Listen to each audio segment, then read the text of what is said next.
Day show. I am joined by the intrepid explorers Dale, Laura, and Maddie Waller. Welcome to our New Year's Don't Censor the Censors show.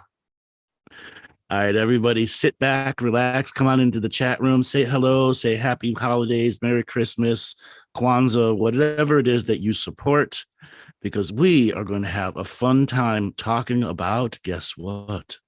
The power of censorship of spiritual people. Damn it. We are not going to be censored. We are going to be heard. But guess what?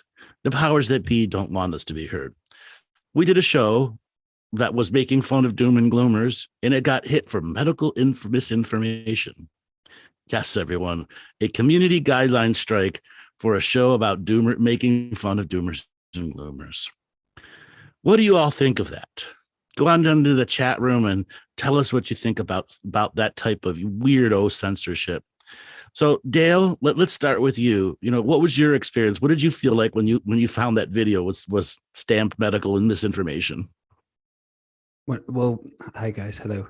So when I found out, it felt to me that before I was a lot cautious with my wording, and I feel like we've been very cautious throughout the shows, and Andrew has for a long time.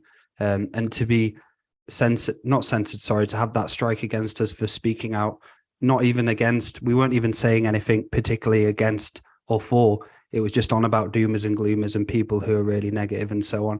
So for me, it was a surprise, but for me, it was what we're going to do next, are we going to go to a different platform where we can talk? That for me was the feeling I had when I first saw it.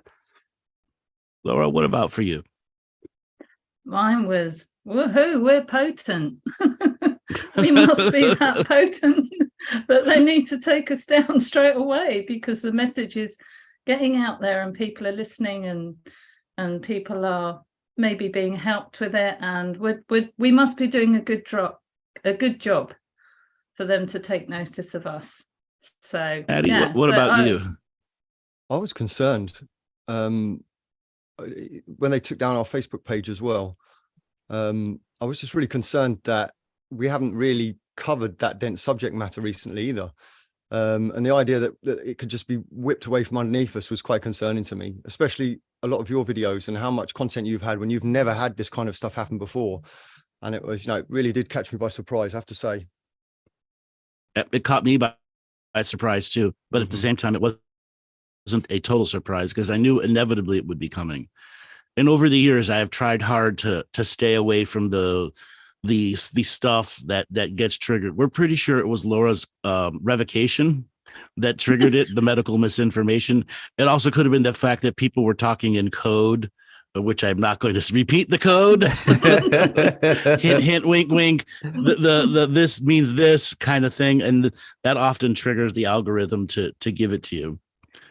And so we're going to talk about what are the effects of censoring us, and we want to interact with you guys today. This is a special off-the-cuff New Year's show. We decided to just plan and be with everybody, and what kind of content can we do that doesn't get censored? Or is everything censorable at this particular moment?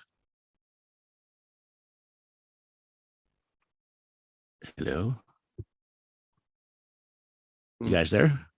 Yeah. So I think as well, Andrew, what surprised me, another thing to add on to that, was when you explained to me the dealings of people who have had the strike before and what a kind of a bot goes in and scans all your shit.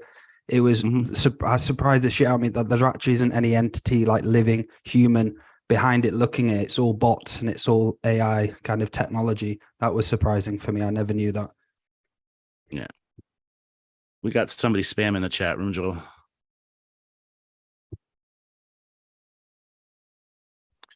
Joel, could you boot that person that's spamming the chat room? Anyways, we've had other stuff. Hold on.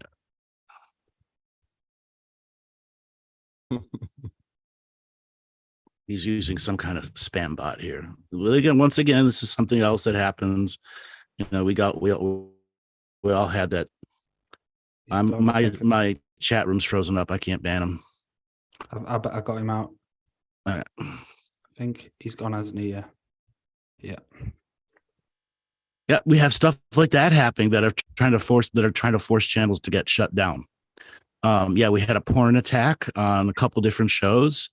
And yeah, there are some people out there that are crazy and sicko and do that kind of stuff as a sport.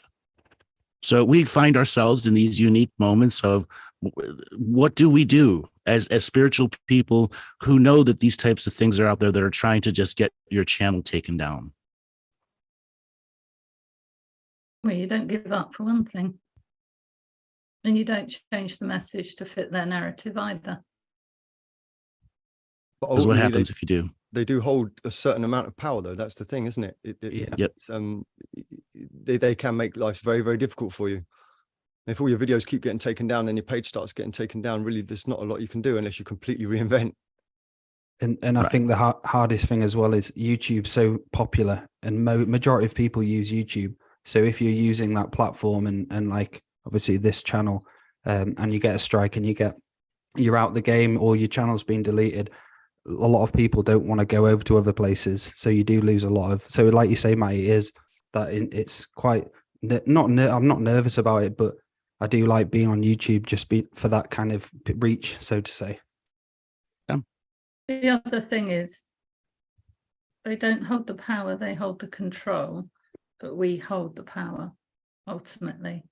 And I think there is a difference in that. But it's we need an answer to a temporary situation, don't we? Right. Which is another platform. Absolutely. Okay, hold on one second. Hold on one second here.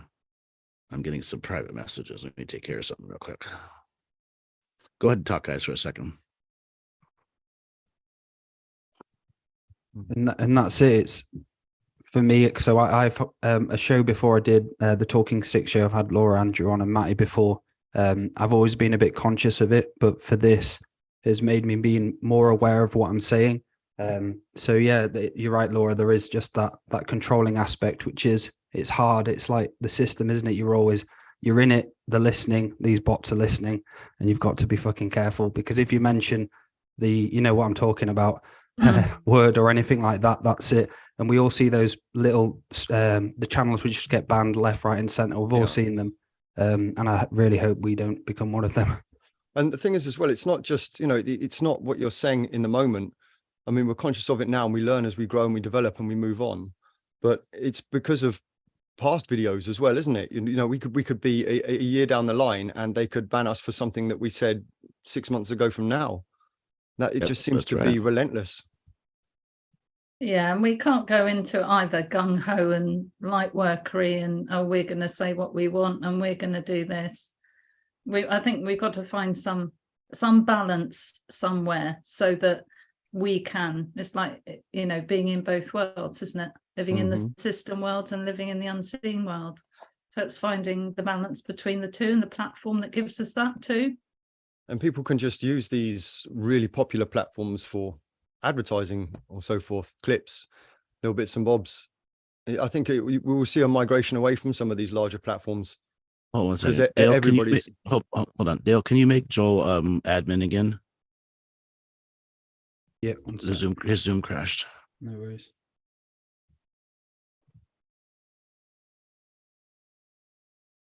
Yes, everyone. Stuff like that goes on all the time where we have to make sure everything's not going on.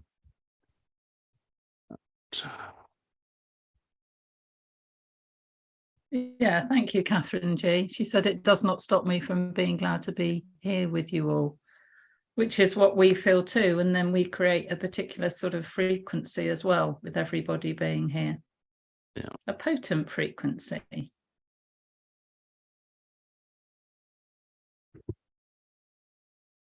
You've got those bots going off, Laura. Yeah, with your revocations. Yeah. So Joel, I've got another one to read. Joel, you're probably going to have to lock the waiting room, I think.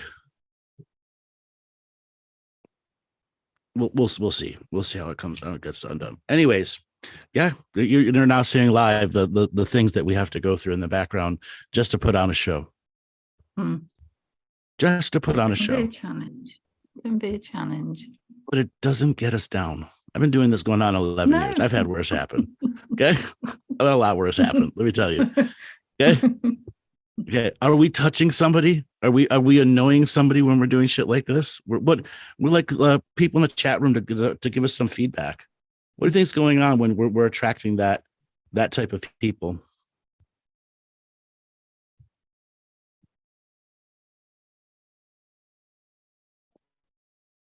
Maddie, what do you think? What's going on when we're attacking people like that?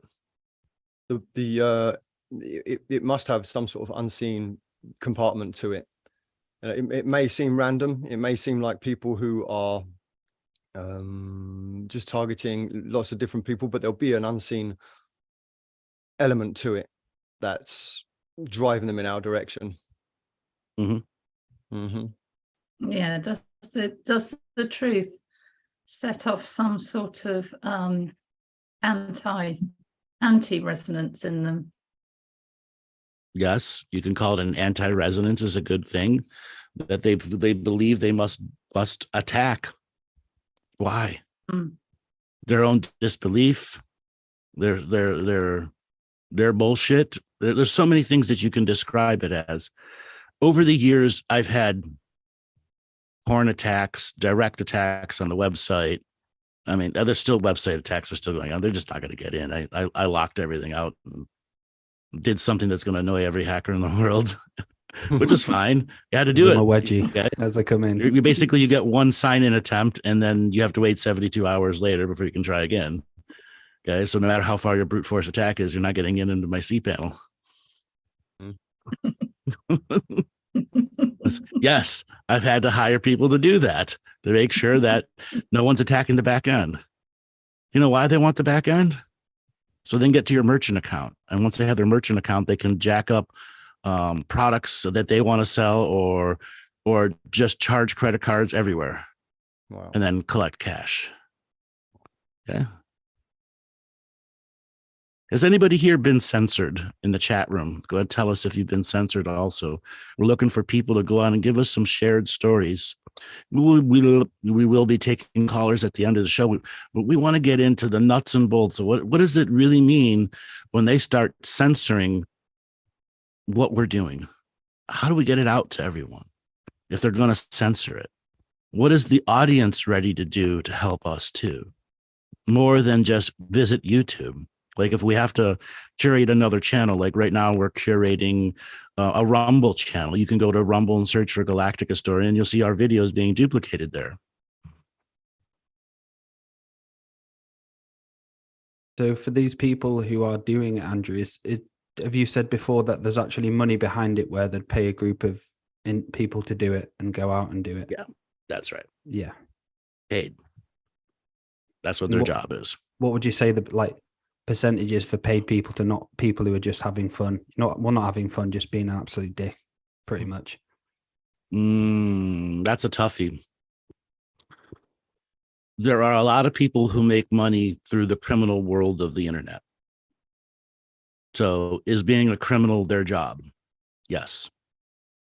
So the percentage is higher that the criminals are doing their job, but they get they get their hard ass rocks off by doing things to people, like porn attacking a high school Zoom room. That was really, really popular during when all the Zoom rooms were opening up for high schools.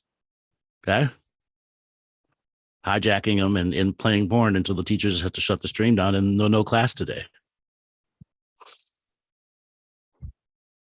Okay. Or just what Facebook does. Or YouTube, assigning misinformation underneath your video and limiting its ability to make money. And we're not the only channel to have been hit either, are we? Oh, no. Thousands and thousands and thousands of channels have been hit. So it's a bit come like this. particularly at this time. Sorry, Dale.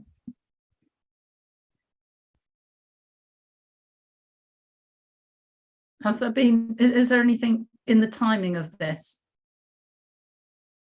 There are quite a few hit at the same time. Is it anything to do with Christmas holidays? This is like trimming the weeds for big tech. And we're a weed to them. We are not a channel that they want to promote for whatever reason. Okay, we're not a desirable, we're an undesirable, even though they're supposed to be open to all. Okay. And it comes to this recognition that YouTube has changed the rules for so much over the time. Hold on, I want to get banned for what I'm saying about YouTube, that you actually don't own your material anymore. So if they make you ineligible for video, for advertisement, but there's still advertisements on it. I have many videos that are like that, ineligible, but they're still putting ads on them because they're collecting the money and not giving it to me. And this is one of the reasons that their business model works this way. The lower level channels make them money, and they don't want you to get to be a higher level channel. That's why they manipulate the algorithm.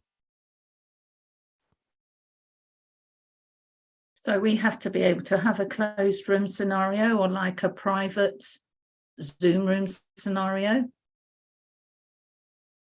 No.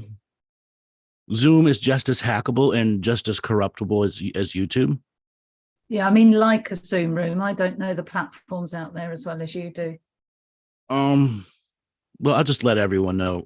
Inevitably, we're going to switch over to Rumble, the more censor-free site. And we're going to have to ask people to stop using YouTube. Come listen over there. I mean, I'm sure we'll have some kind of transition period where we post over there and then have premieres back and forth to get people out of the habit of just YouTube. You know, we look at our statistics here, and what 92% of you watch through your phone, direct on mobile YouTube. Yeah, we get analytics. It says a lot. Okay. Yeah. Okay. And yeah, there's quite a few people that still will listen to us off of game consoles. Yeah. For you on the game consoles, hello. Okay. Okay.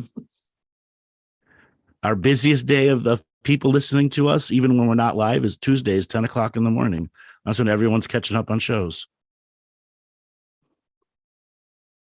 And this has changed throughout the years on YouTube, hasn't it? It was a lot easier, say, 5 years ago to get yourself out there. Has it changed a lot in the last 5 years? And how they pay people as well? It's gotten even worse. Yeah. Gotten way, way, way, way worse. They're actively preventing channels from growing. Like our channel. Our channel should be well over 100,000. I have 20,000 subscribers, but the vast majority of them get no notifications or don't even see me in the side panel anymore, even though they're still subscribed to the channel. That's called shadow banning, or throttling the channel. Did you guys hear about YouTube's most recent debacle? A kid named Corey has lymphoma cancer and was stage 4 dying. And his make-a-wish is he wanted his YouTube channel to get to 100,000 subscribers before he passed. Right when he was at 99,000 subscribers, YouTube banned his channel. Oh, Lordy. Right. In which thousands upon thousands, Kraken Core, thousands upon thousands of channel creators went to the YouTube Twitter page and were screaming, how could you do this? You're evil beings. Do you know why they did it? They have a thing in there that throttles channels permanently. So no channel can rapidly grow. It's done on purpose. And it proved it. A Make-A-Wish kid dying of cancer was throttled. Okay. And they bring him back. They bring it back and said, oops. And the head of YouTube tried to fix things, but only made it worse. She just, all her words were completely out of touch and destructive to the reality of what actually happened. I mean, the actual Make-A-Wish Foundation was a part of this kid, and it still couldn't penetrate YouTube. So how come you have some people that are discussing this kind of material, particularly conspiracy theorist type people who are still operating as they were, still getting likes, still their channels are still growing? Oh God, it's been such a long time since I've looked at any of them.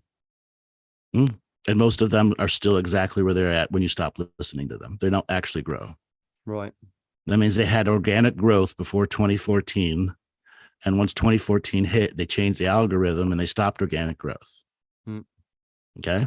And then you have people like Louder with Crowder. He has a TV channel and a radio show with actually syndicated radio to back up. So there's constantly new people coming in. Like some of those Star Wars channels, I watched them go from like 50 subscribers to 150,000 subscribers in 3 years. But Star Wars was an allowable topic. But as soon as they started, railing on Star Wars because Star Wars was awful when they did the actual, Disney version releases of them, their channel stopped growing. Same thing with the Lord of the Rings of Power. That was an awful TV series, awful.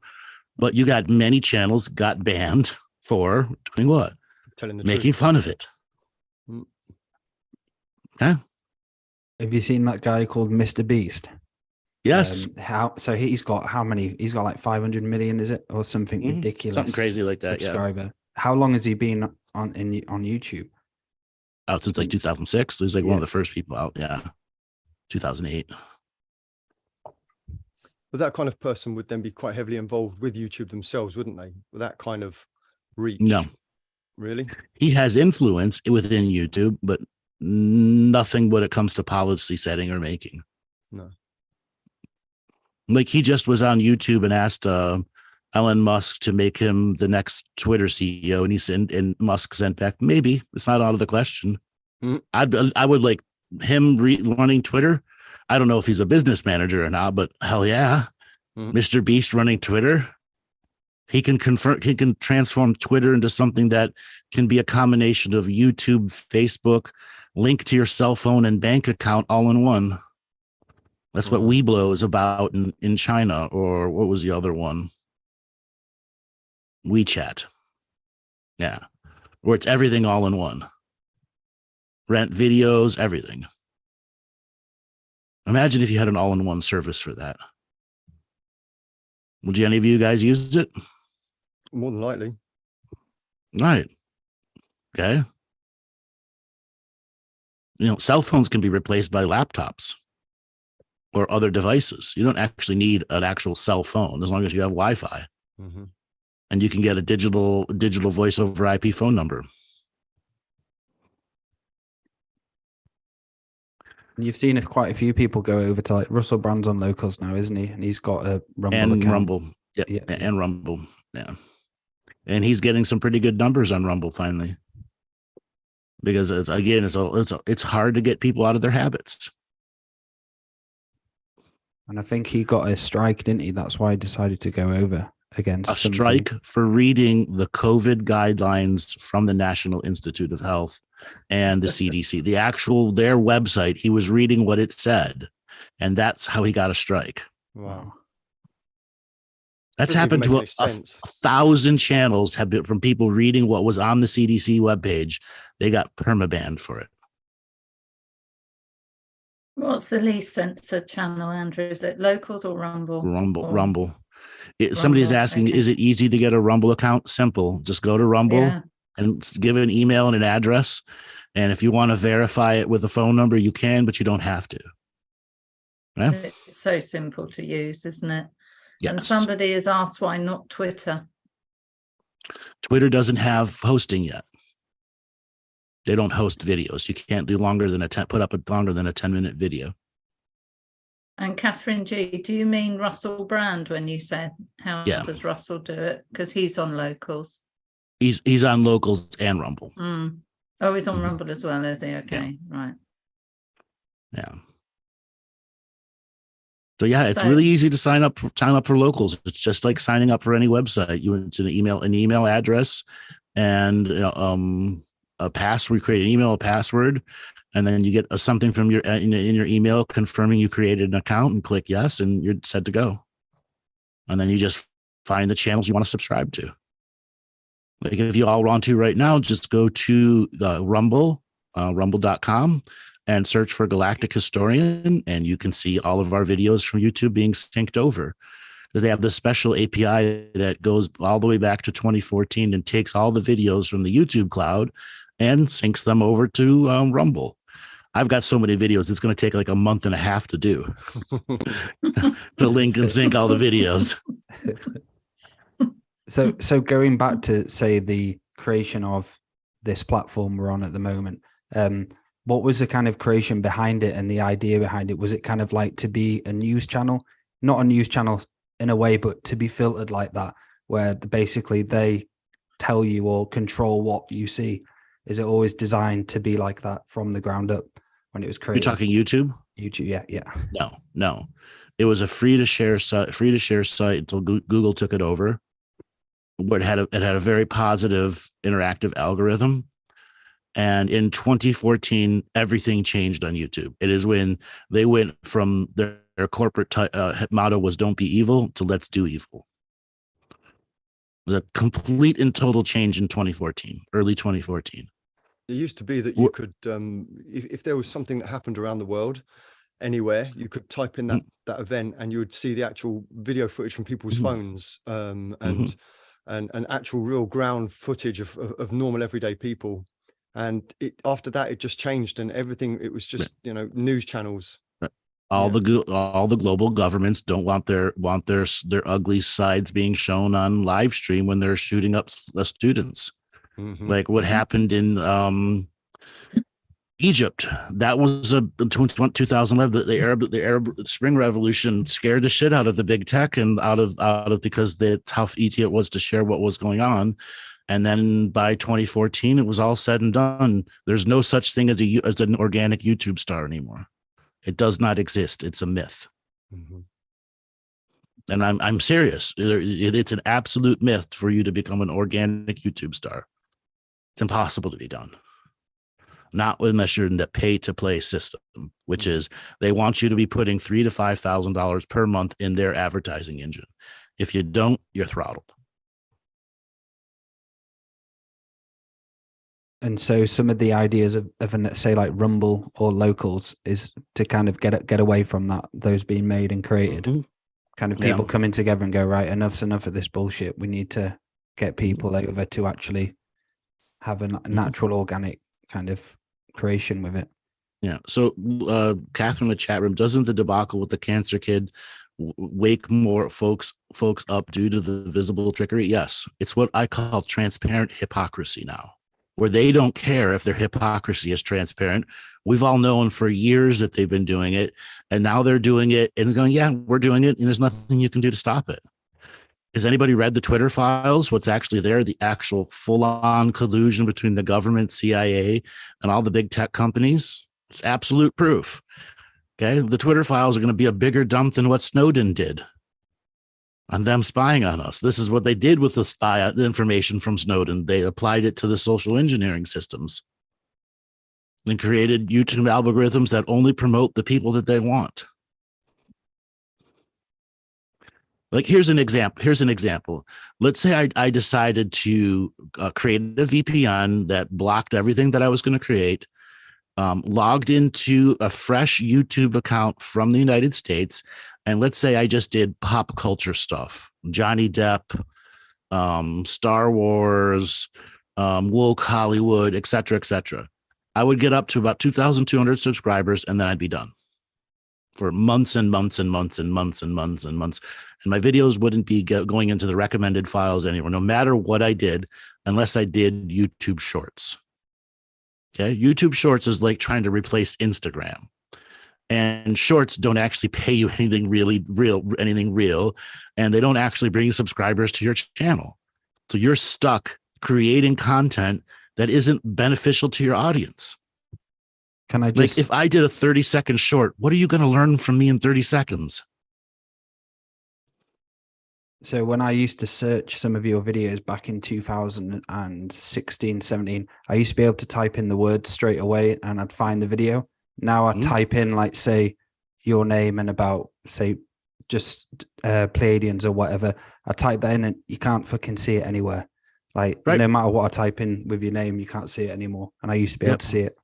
When paid YouTube came around, the paid YouTube, but before that, I had a giant audience in the Middle East. As soon as paid to YouTube came around, disappeared.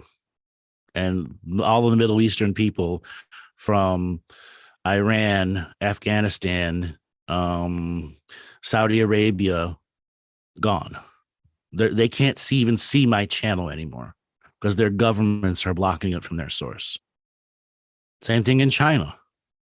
We used to have a really, really big regular contingent of Chinese watchers, about 75 every show. And these weren't rewatchers. These were from all different parts of China. Why not to Spotify? Spotify is never going to be worth it for podcast people, let alone for any independent music star. You will make pennies and only receive pennies if you're even lucky.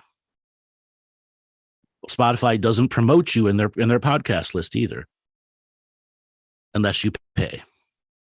And you have to pay a lot to be in their level of broadcasting, and then accept the advertisers that they give you.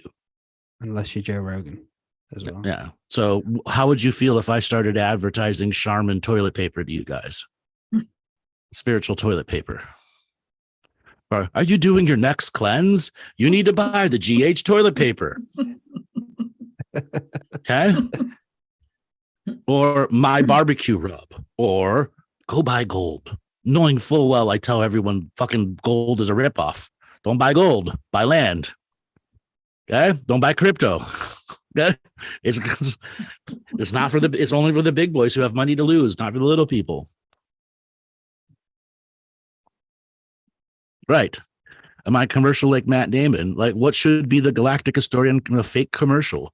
I mean, we have Lightworker merch now. Yes. Recovering Lightworker merch. We're currently We working have on the 12-step hoodies, program. hats, shirt. Yeah, we have hoodies, hats, shirts, glove, mugs, coasters. Yes, recovering Lightworkers. Yeah, the t-shirts are great. No, it's all good. We'll be posting much more information about that very soon with some more products as well. Matty's and we're all doing a 12-step program for recovering light workers. So going through each step. Yes, Maddie is tolling away on the 12-step light worker program. It's going to be good stuff. Yeah, you want to give us a little sample of some of the things that might be in there? The astrology one, I love that one. I haven't got my notes anywhere close by. You know when we won't be censored, Andrew, on the coach tour? Exactly, on the coach We tour. can say what we damn well like on the coach tour. On any of the coach tours. They can't do anything about that. And the other thing, if we did all the shows in light language, that would really give the bots a headache, wouldn't it? Well, They'd try still to, censor us. Yeah, they try to take it away when I uploaded, because sometimes I find if I upload to YouTube first, then post that video on Facebook, it gets through. But if you upload direct to Facebook, they're brutal. And they've tried to, on videos I've made, where they've actually taken the light language out, saying that I'm using copyrighted music. So, you know, there's even though it's not real, and you have the ability to be able to say, no, actually that's not the case, but they still take it away and mess with your video for however long they do. And it just, you know, puts a spanner in the works, doesn't it? Yeah. Makes everything so much more difficult. I'm surprised they didn't ban the recovering light workers show when we talked about all the different light workers and stuff like that. Yeah. Yeah. And the irony, my channel got hit, but Dale's YouTube didn't. I took it down. And I shit myself. Their Facebook channels got hit, and mine didn't. Yeah. Okay? The oddities of it. Yeah.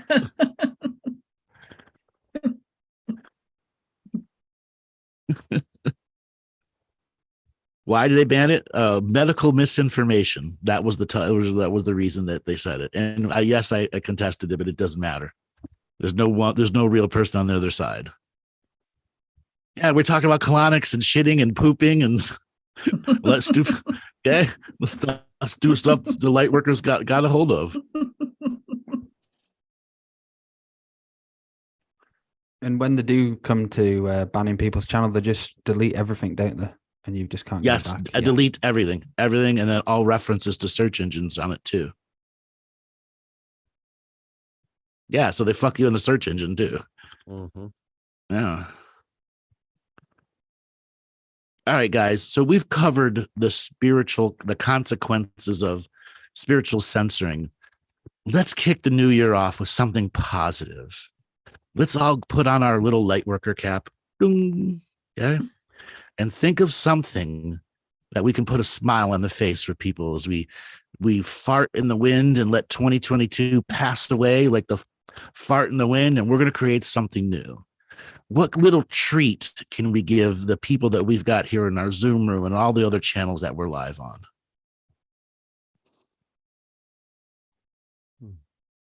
Some Christmas like cake. a preview of future shows. Anything. Your creative cap is on. There are no limitations to your creative cap.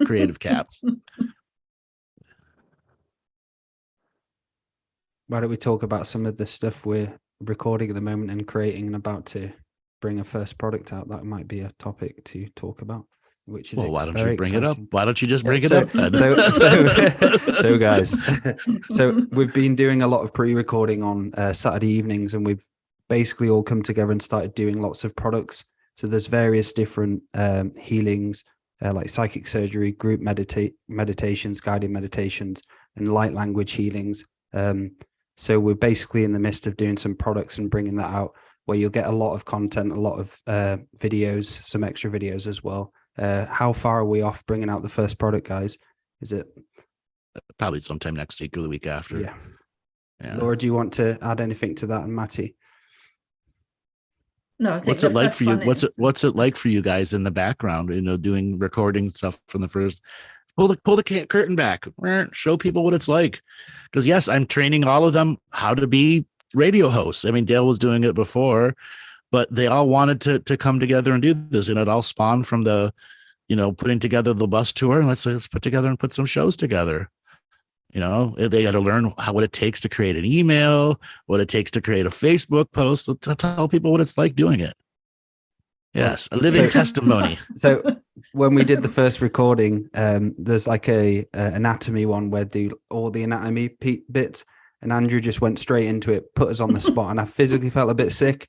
And I was like, the things we were doing were so new, but it's made me expand, and my confidence has just got a lot better from it. So I did shit myself the first time we did the recording. I was like, this is so fucking new to me. Like, it was like, right, go. I'm going to get Laura, you go, Dale, you go, Matt, you go. And it was just continuous for about 50 minutes of guided meditation and stuff. And for me, I've done it before, but to have it recorded with the sound, like you can hear yourself, every little grain of noise we had to change. So for me, I did shit myself at the start, but now I'm used to it now. And I'm really enjoying it. I really am.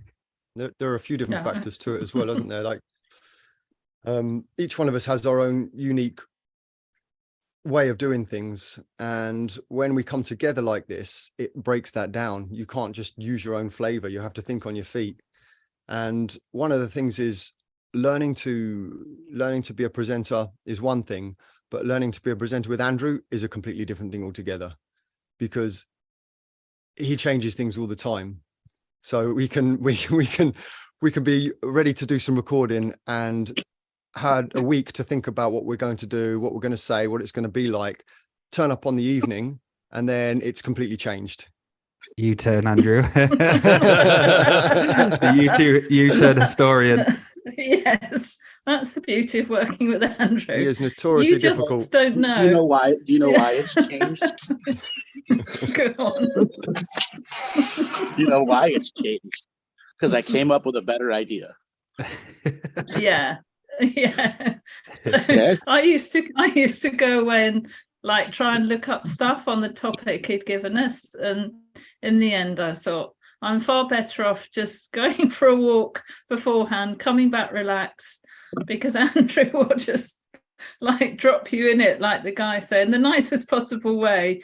And first of all, you have to decide you're either going to be like a deer in the headlights and it's, oh shit, okay, I must know something about this. I must be able to come up with something. And what it makes you do is delve deep, and it makes you use your inner wisdom. And it's amazing what is in there when you're put in that sort of position, because none of it is rehearsed beforehand.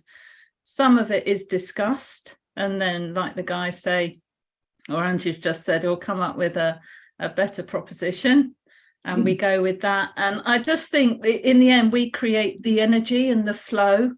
And as Matty said, we all have our different perspectives, different voices, which makes the meditation or whatever it is, whatever product we're bringing out, it gives it its complete, lovely overall resonancy.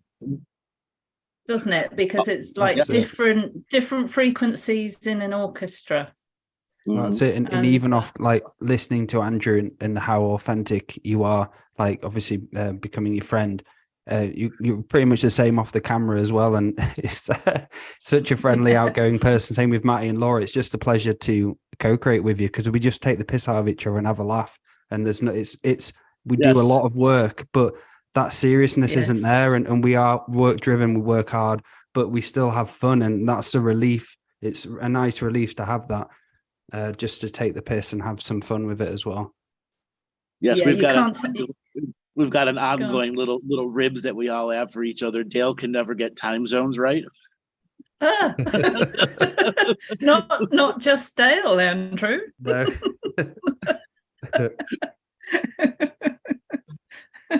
I have to whip them all into shape with time. You're always the mum. Yes. Yes. Yeah. So the putting on the spot, am I really putting you on the spot on a live show? Or is it just your turn? But the live shows, Yeah, being put on the spot in a yeah. live show isn't anywhere near as difficult as doing the actual paid product recordings without script. Especially so when we were doing the anatomy, there were so many different areas to do. So you had to think of a new one for the next one. And then Andrew did one, Laura did one, Matty did one. You're like, fuck, like, what am I going to do next? So it really fucking started creating. I think the best thing for me was getting out the brain and just allowing myself to go into a flow. And that's one of the main things I've learned about being on shows and doing products, getting out of my head and just allowing that natural flow to come out. And working with Andrew, Laura, and Matty has helped me do that, to be able to not have doubt anymore with what I'm saying. And sometimes I forget things, what people have said. I'm just a human. So that's helped me as well with that. It's so difficult, excuse me. It's so different though, isn't it, Del, compared to doing private sessions. So if ever I'm doing a private healing or a private session on somebody, I don't know what's going to happen. I'm not concerned about that either, because the narrative will show itself as it goes along. You know, it will unfold as you go along. But when we're doing this kind of work, it doesn't quite happen that way. I mean, it does eventually, but it seems to be, it's a little more difficult to just get into that space.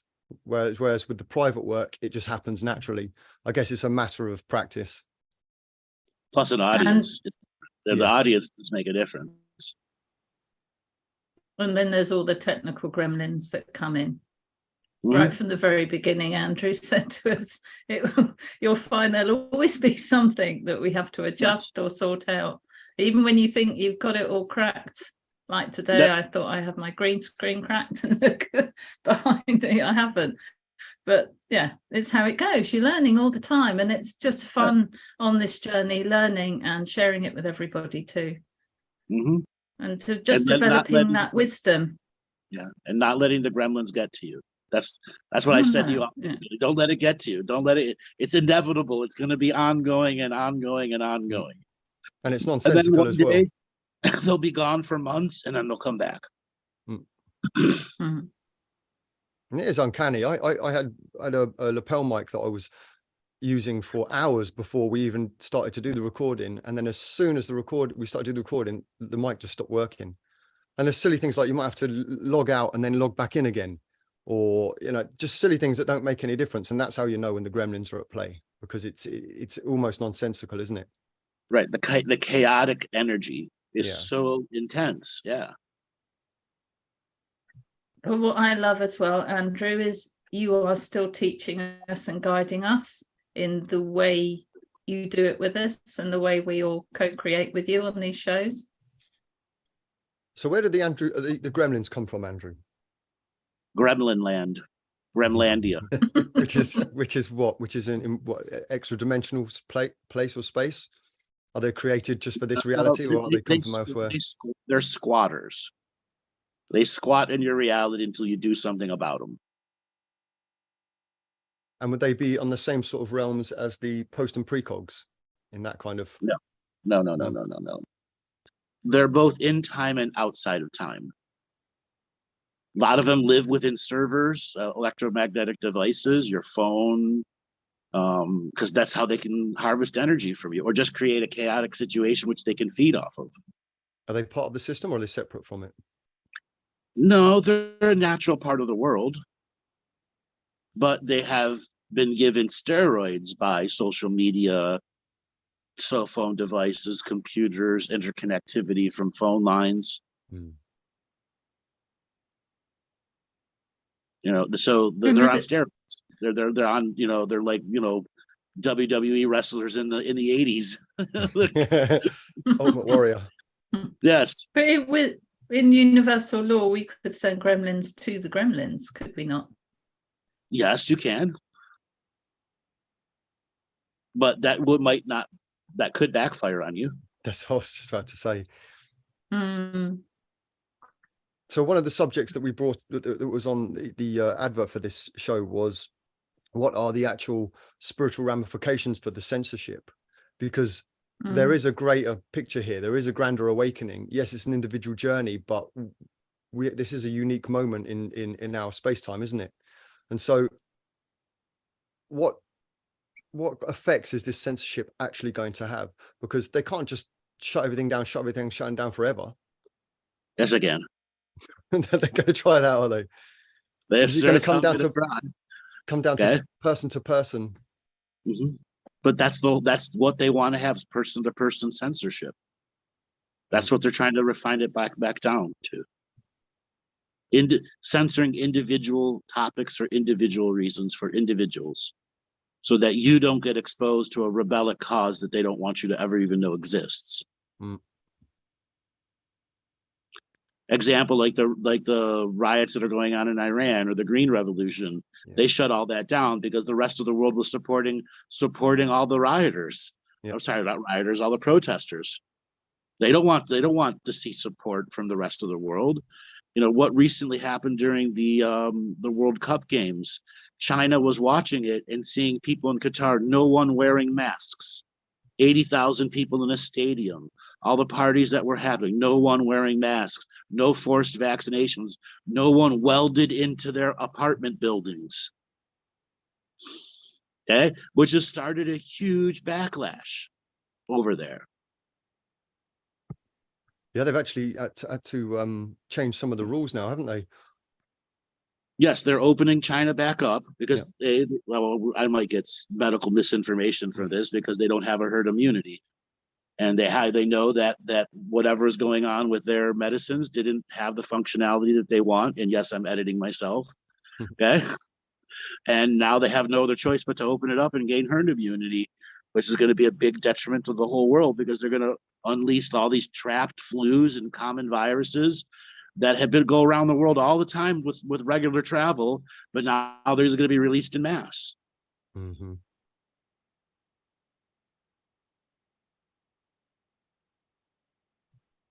What's it like for, Korean pop? Didn't they have like a time where they weren't exposed to the world for a long time? And no one was listening to it, and then they took over YouTube. Okay, and Korean pop before 2014 used the algorithm to their advantage in the paid advertisements, and now their paid advertisements to get their K-pop band spread worldwide. Okay, this big industry behind K-pop. Really big industry. You know, record groups that'll spend, $20-30 million in advertising an album or a tour to make $700 million. Wow.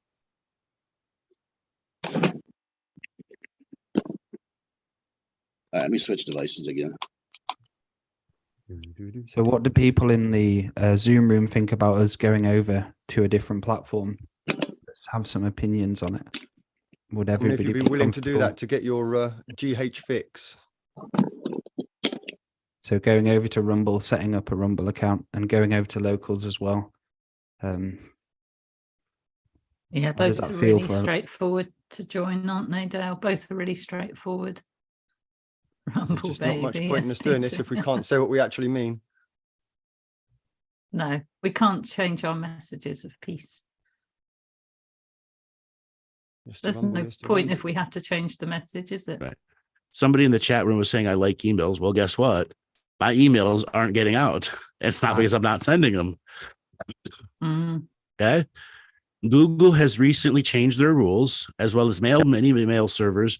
If you were an authenticated email source, you have to re-authenticate. Yeah, I've been authenticated since the very beginning, and now it doesn't matter. Okay, you know how hard it is to authenticate an email address? An email is very hard, and you make one mistake, your whole thing is low. So 60% of my emails don't even reach people now. Yeah. No, some people are getting them. Yeah. So if you haven't received an email in a while, go and subscribe again. Yeah, I'm sorry about that, but there's nothing I can do to literally stop what the big tech is doing. Nothing. And so, Andrew, would there be, because a lot of these big companies, like Google's a huge company, and they all have their own security departments, don't they, and militias and things like this. Yep. Would there be potential trouble for these places like Rumble and these other companies that are starting up that are offering Yes. censorship free? I mean, is it a risky business for those people? Yes, it is a risky business for those people. And this could especially since they're a publicly traded company. Right. And this could be the next challenge that we face, where these companies can get so big that smaller. That's what happened to Patreon. That's what happened to Patreon. Right. Yeah. They get taken over by a multinational corporation that changes the culture inside.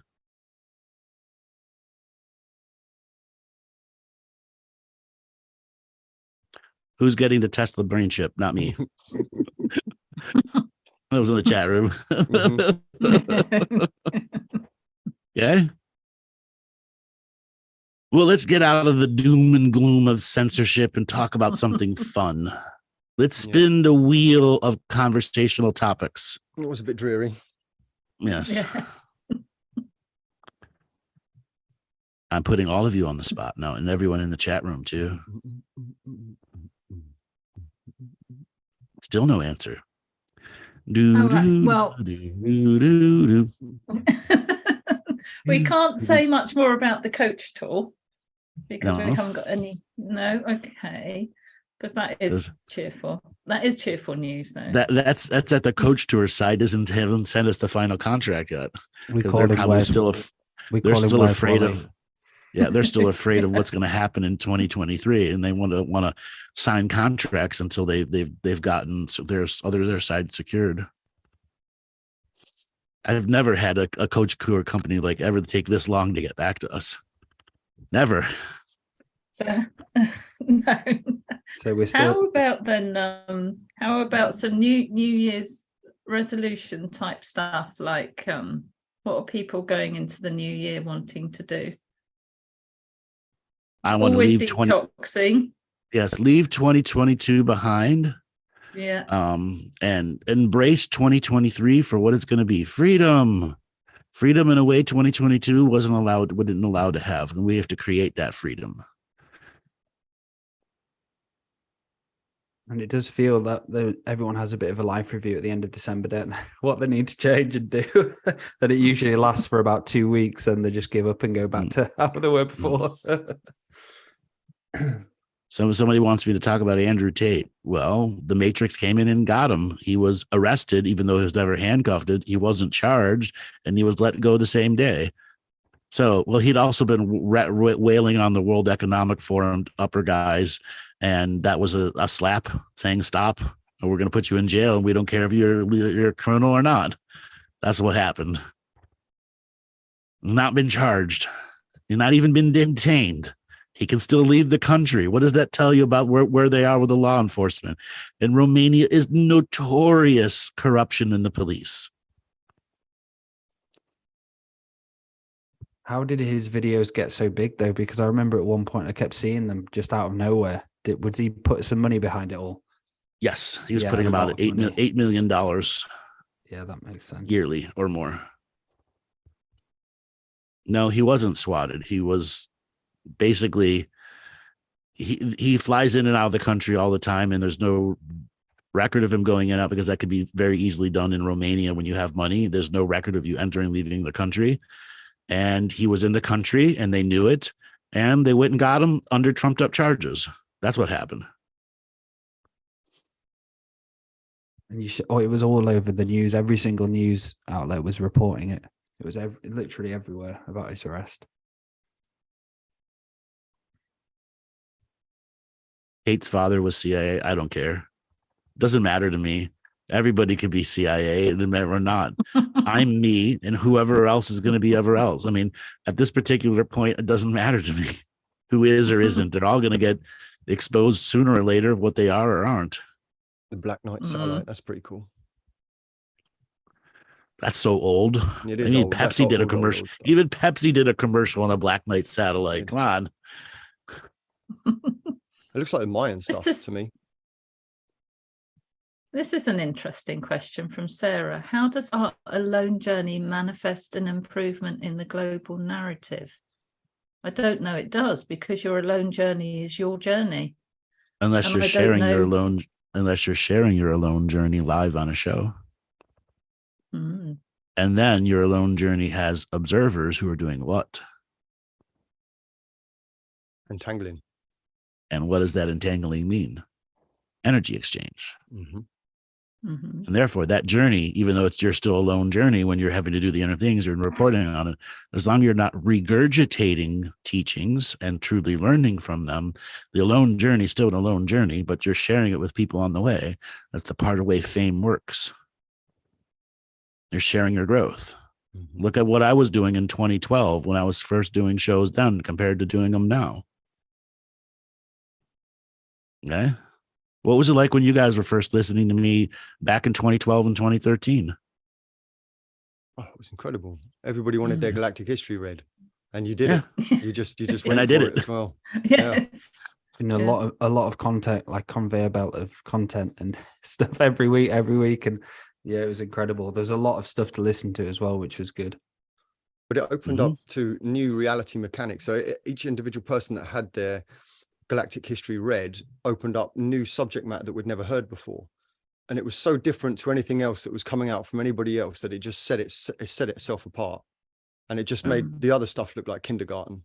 You know, people talking about the Pleiadians, this, that, and the other crystalline technology, and then you hear Andrew actually talk about the societies in their actual expression, and it makes so much more sense. The non-light worker, light worker. Yes, and moving away from instant gratification. Even when you speak to Andrew, he doesn't give you anything. And if you're looking for instant gratification, you won't fucking get it. If you wanted validation about the Pleiadians, you basically get your middle two fingers say, fuck you, you're not getting it. Do your own work. Even when you know him, he doesn't. No, I'm not doing that today. It was like the stream. I give hints. Give hints. You do give hints. Yeah, you do. But we still have to do our own work. And what about the stream read? Do you want to talk about the stream read? What's happening with that now, Andrew? There's at least three comments asking for it. I'll tell you the truth why I stopped doing stream reads. For as high frequency as it wasn't doing anything. And I've learned over and over and over and over and over again, I have to savor my high frequency moments. Yes, you can connect to it. It's still not doing its intended purpose, though. It's 150 years ahead of its time. Mm-hmm. Could I pop out a stream read right now? Sure. What's it going to do? In all reality, what is it going to do? Shut us down. Go so high frequency, you're all going to shut down and not hear anything afterwards. And it'll be another hour and 15 minutes of the show where you're all like,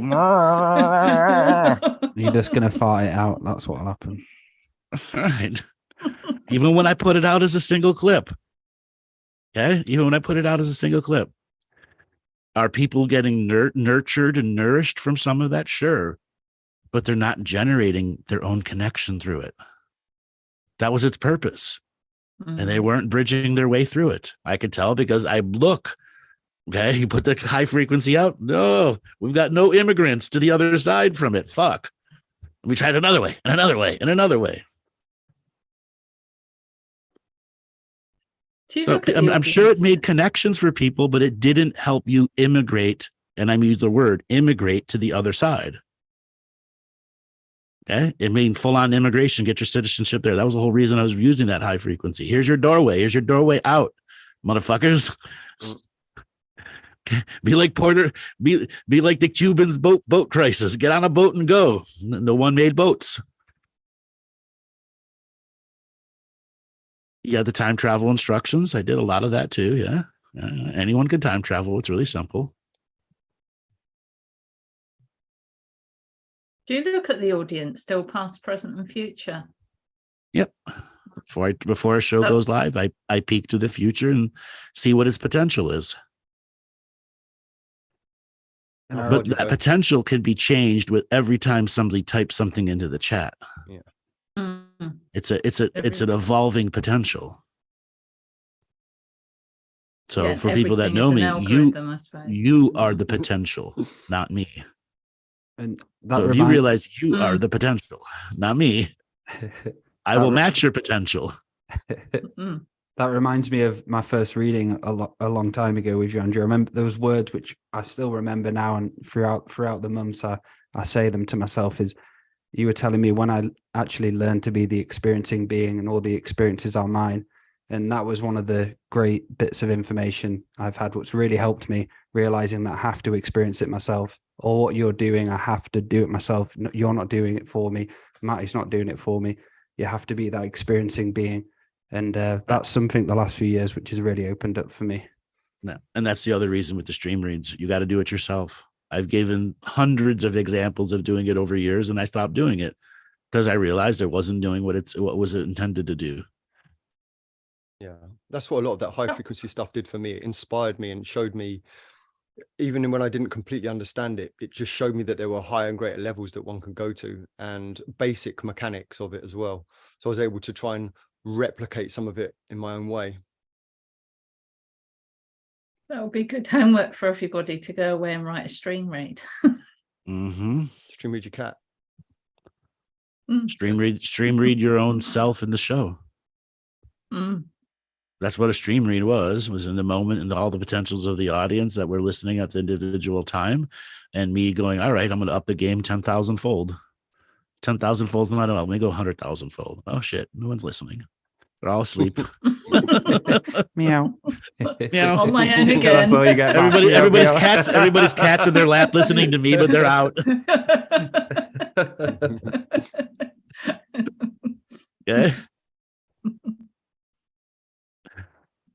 I mean, from my point of view, I mean, there are shows that I sneak really ultra high frequency in for just a handful of minutes just to see what's going to go on. And how do I put it? You don't tune out. Your ears, your spiritual ears kind of just have a selective hearing that's too high for me. And they can't process it. Some can, but they're still not processing it with the way I'm intending it to do. Here's your instantaneous access to high frequency. Match it, bitches. Match it. If you can match it, you can go to the other side. That's the challenge. We do the light language recordings for about over an hour of doing light language of the frequency after you're like, oh, fuck. Yes. Back in the day, 2013, I used to find it hard to go into that, but now it's a lot more comfortable. Took me a long time to be able to be comfortable with it.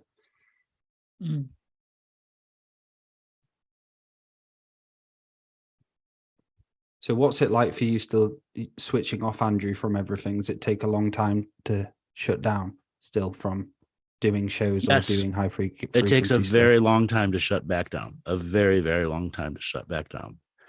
In fact, this last 2 weeks, was very hard to shut down. It was really only the last 4 or 5 days that I was actually shut down. When you're doing a show for months and months and months and months and months and months, and then you finally have a 2-week break, you're so into that schedule of Thursdays high frequencies, recording days this day, sessions are these days, and there's a body rhythm to enter that high frequency every day. And that's my job. My job is spirit, and spirit is my job. And we were talking about this in the thing. So around 9:30 in the morning, no matter what, my spirit is raising to enter that high frequency state because it's so trained. The body is so trained to do that.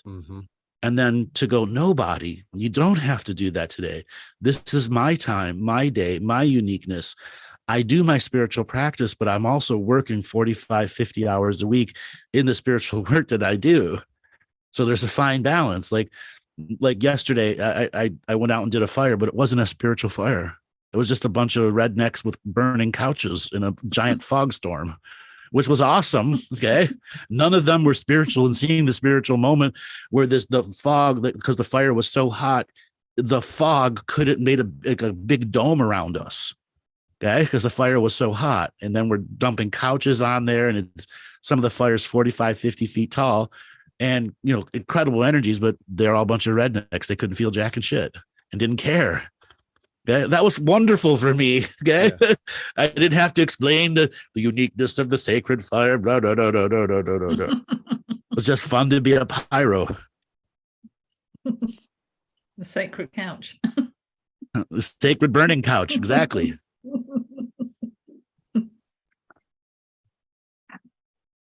And that's so important for this, like on the spiritual journey, and what I've learned, how to truly switch off from it, and how important switching off from it is, to be able to switch off from everything and just do human 3-dimensional stuff and enjoy it as well. That's been a big challenge for me, and I'm sure a lot of people listening. Does anybody switch off for one day? Maybe put in the chat if you do. Well, switching off is a process that you can do all throughout the day as well. It's like Andrew was just talking about, you know, it's much akin to when you set your alarm and you wake up just before your alarm goes off, that natural body clock that, you know, that brings you that. It's the same with the skill set as well. So when you're trying to force the skill set, you know, the light workery kind of concept where you're trying to do a stream read for everybody that you meet. Hey, man, let me just show you how psychic I am. You know, that kind of, that forcing of the energy. And now very much so, it's almost like, you don't really even have to engage anything. It will just arise as it does naturally. It's a natural process, on and off, on and off, on and off, and it has its own peaks and its own troughs. And the thing too is, if you actually do take that time off, it gives you so much fuel and life force for your next lot of spiritual work. Exactly. Yes, exactly. And also, sometimes we just have to go through some human experiences which aren't necessarily going to relax us or make us feel ready to enter back into spirituality, but sometimes we've just got human things to do, human experiences that don't require psychic skills. Yeah, be one with the potato in you. You should get your inner couch potato guide. Yes, beach whale. Or dramas. Yes. Or children. I sent them all that to chat room. How are you guys? You feeling like beach whales on Christmas Day? Still digesting our He's food hit with a harpoon now. Yeah, come on to blows.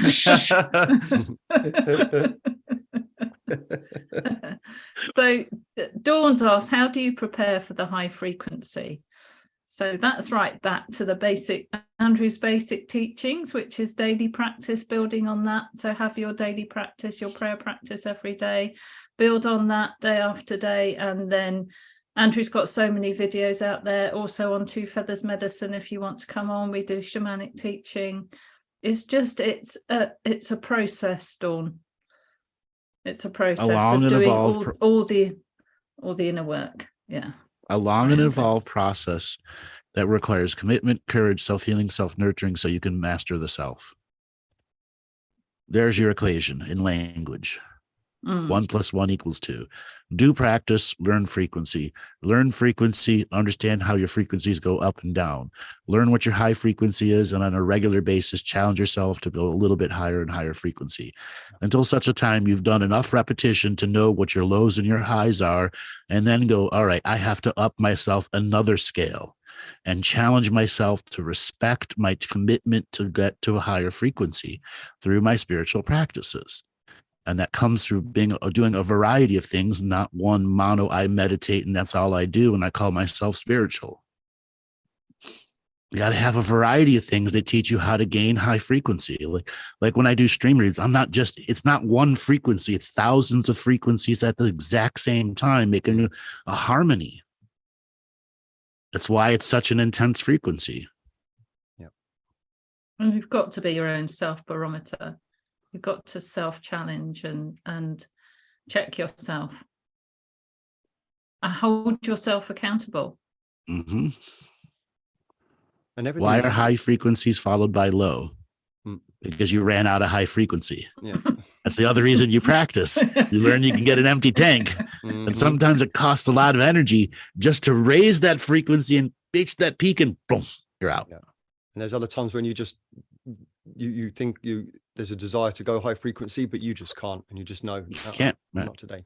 That's why I created longer revocations like the consciousness strike, the Mandela revocation that takes you about a half hour to 45 minutes to read out. You have to maintain it. That's what I call the triathlon of spiritual training. Yeah. Okay. You have to have mental toughness, physical toughness, spiritual toughness, and the capacity to stay committed to doing all of those different forms of toughness that do what to you? Harden your energy's frequency to stay high and remain high until such a time that you can naturally lower your frequency and not be burned out. Yeah. So you're not doing it alone, Dawn. You're not doing it alone. No. Remember, you've got a whole unseen world out there. Your good, true, and beautiful ancestors to call on. It's that connection. It's that co-creation I'm always on about, which is dancing with the universe. That's so important.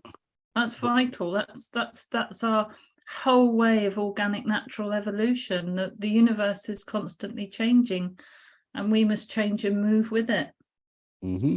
Just requires effort. And it will just assist you. Yeah, just assist you all the time if you ask and you do the work. Equal energy exchange.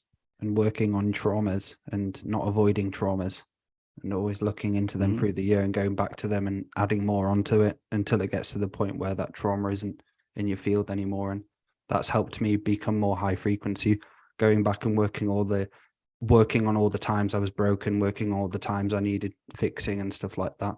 And it is a process of doing it.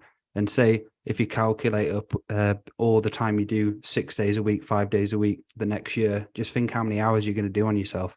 And each year just building that momentum. And yeah, it's incredible. It really is. That momentum has to be maintained. Mm-hmm. Once you let your momentum wane is where people fall back into the light worker. I'll do it tomorrow. Tomorrow's not a day on the calendar, is it? And if you tell yourself that every time you say, I'll do it tomorrow, tomorrow's not a day on a calendar, and then you make whatever you're going to do a day on the calendar, and then you follow through with it. Because there are a lot of people, they have their job takes so much out of them. They don't have anything left when they get home to do spiritual work. And they really have to reach down into their deep reserves to do it. And then when they do, they don't do it with a smile and enthusiastic effort. One meditation or one contract revocation has the real frequency and authenticity of you behind it is far more effective than 100 of them without you behind it. Think about that. Yeah. Yes, there are times you have to commit. All right, I have to reach in deep. Part of the greater journey is seeing your endurance. When times are tough and energies are low, even just a repetition without frequency, it does give you something back, what you put into it. So it's a net zero. You may not be gaining, but you're not losing. Until such a time, it's net +1, net +5, net +5,000. Yeah. It doesn't cost you energy to do a revocation. Revocations bring energy back based off of how authentic you are with the words and the understanding of them. And you'll see when your self is trying to block you as well. I still, to this day, I will sit down to do one of my meditations and my mind will say, oh, I can't be bothered to do this, or this is going to be difficult, and wants to just turn it off instantly. But I refuse to allow that to happen. Once I've started something, I'm following through with it. And that's my commitment to it. And sometimes everything inside the internal programs are screaming for me to stop. And that happened to my journey at the start. It was a chore and I didn't enjoy it. And I remember doing, and I was like, it's just boring. Then it got to the point where I just had a smile, had repetition, and I fucking really enjoy it. Every time I do it, there's not that feeling of, oh, it's a chore. It's just that knowingness, right? I have to do this and it's kind of like just playing over with me now. Each day I have to do it. I have to do it. Over Christmas, I did have a little bit less time on Christmas Day, Boxing Day, but I always do that every year where I just tone it down a little bit. Christmas Day, Boxing Day, then I go straight back onto it. the day after. So not beating yourself up about it. I used to beat myself up a lot of times if I did a mistake or anything like that. Just forgive yourself, get back on it, keep doing it. Even if you've missed a few days, just continue, get back onto the journey. Right. And that can ruin things for people when the zealot side starts to take over. So there's an equilibrium and a balance between it. You must make the effort to do the work, but when the work becomes the chore, then the work isn't really working at all. There are times with my workload that I have now is much higher than it has been over the recent years. And so when I find myself inspired to pray, I look at the altar and I think, yeah, do you know, I really want to sit there now and pray and make some offerings. Then it's so much more potent than forcing myself every day to sit there and come up with some sort of dialogue. It's just not helping me. So I wait for those moments of inspiration, and that's, you know, it's like Andrew was saying, it's tenfold what it would be otherwise. And you sometimes can a prepare for your thousandfold. Sorry, Andrew. Go ahead. You can prepare for your low times in advance as well. So in your like hours of power, your hours of joy, or around your fire, and creating healing to be able to send forward in time to yourself. And then when you get those low times, you can call on that healing.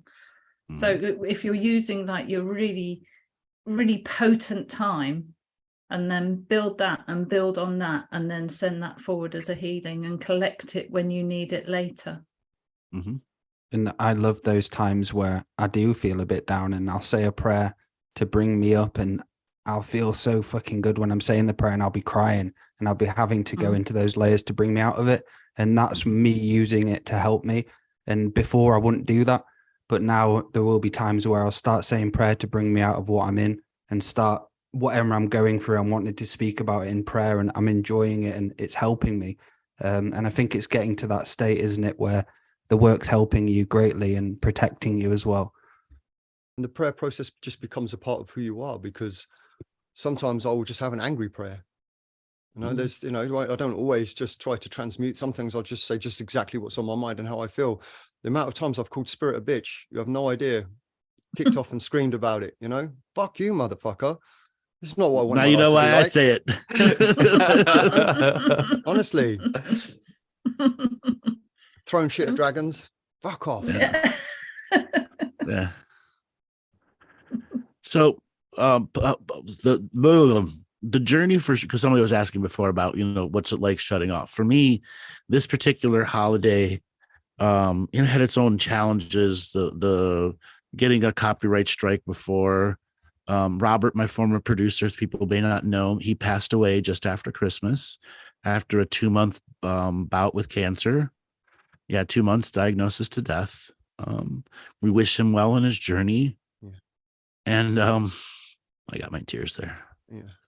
Had some good times with him, but at the same time, I had to find how to shut it off. How to not let that change this holiday season that I needed to have off, because I had a hard year, guys. It was a very challenging year. But during this challenging year, I found great bouts of light through my personal writing. I as people know, I do fantasy type writing, like Lord of the Rings style. And I got to a point, I'm like, I need to create something new. I created a world, just, you know, because I can write, I can create brand new characters, and I have a whole history for the world. And I decided to go back to one of my old ideas, which was the gremlin hunters. So we have talked about gremlins on the show before. Well, in this particular world, gremlins, they're the lowest level of evil bad guys. They're the street street pickpocket type people, but they go after people's outhouses like the mafia. So imagine, you going out to do your morning duty into your outhouse and it explodes while you're in it, or a cone of fire will shoot out your ass and put you up through the top of the thing, and they will hold outhouses hostage. So it's called the outhouse wars. That's what they create. And this particular character hunts them. Okay. And he's very well known for that. And I took this story with the comedy of the toilet wars and all that stuff, where all the high magic people are doing stuff, but they hire gremlin hunters to defend their outhouses. Yes. Holy shit. Okay.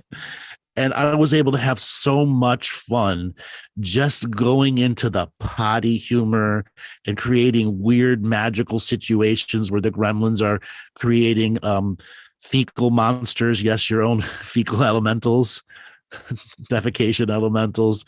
You know, your own poop becomes animated and attacks you. How would you feel about that? It's terrifying, right? So I had incredible fun getting back into that and creating a storyline through that. And over the last, I don't know, 7 days, I probably wrote about 25 pages, 30 pages. A lot of it's dialogue. So it's like really like probably 17 pages if you were to combine it all into one. But it was so much fun. So much fun to just let that side of it flow. And I'm writing 3-4 hours a day and then still having to go and do holiday stuff, prep for the house. And then we had this massive winter storm come on Thursday. So it was 2:00 in the morning and it's 41 degrees here. At 3:30 in the morning, it was 22 degrees. And at 6:30 in the morning, it was -2 degrees. It was raining the night before and everything flash froze. And then we got 50 and 60 mile an hour winds with about 20 inches of snow falling. You couldn't go anywhere. The roads were shut down. You know, I tried to sneak out before it got really bad and just drive to the local grocery store to just get a couple extra things. And the lines were so busy. I'm like, fuck it. I'm not going to wait 2 hours in lines for this.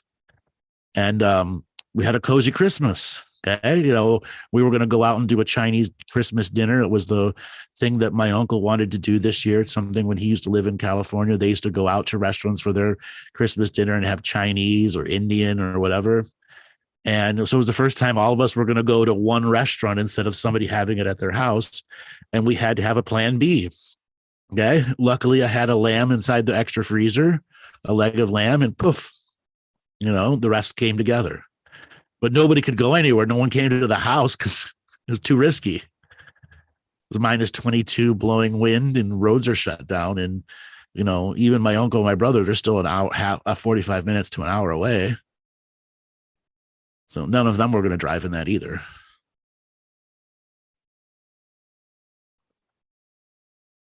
So yes, I wrote stories. That's what I did to disconnect.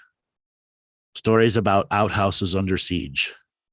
Even the king's outhouse, the king's privy. Okay. And they're riding like on turkeys, was it? Yeah, right. Riding on that's further down in the story. So they will enchant turkeys and chickens because the gremlins are really small. They're like 2 feet tall. And so their version of horses are like turkeys and chickens. So imagine something that's, you know, 2 feet tall on top of a big turkey with a lance, looking like a knight. It's a battle turkey or a battle chicken. Okay.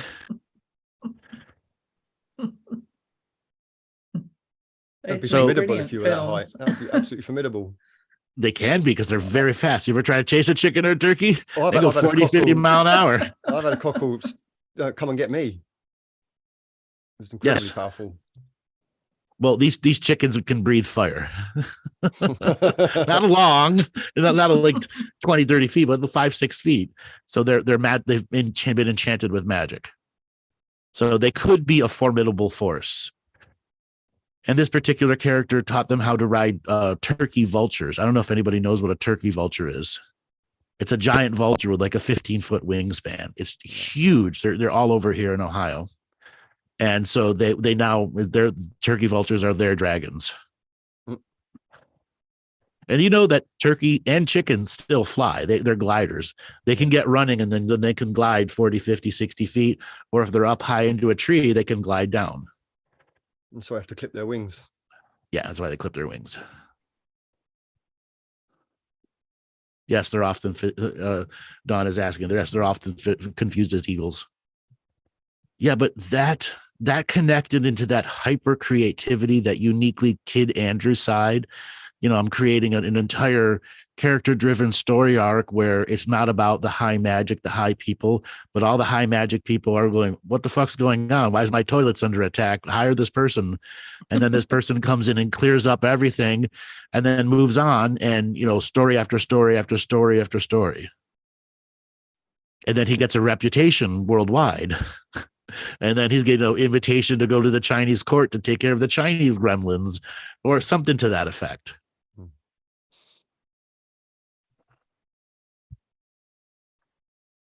Yes, the toilet siege.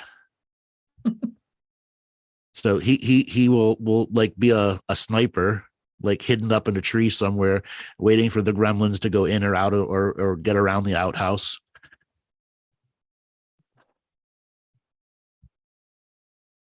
How And long then I have you been create creating this, Andrew?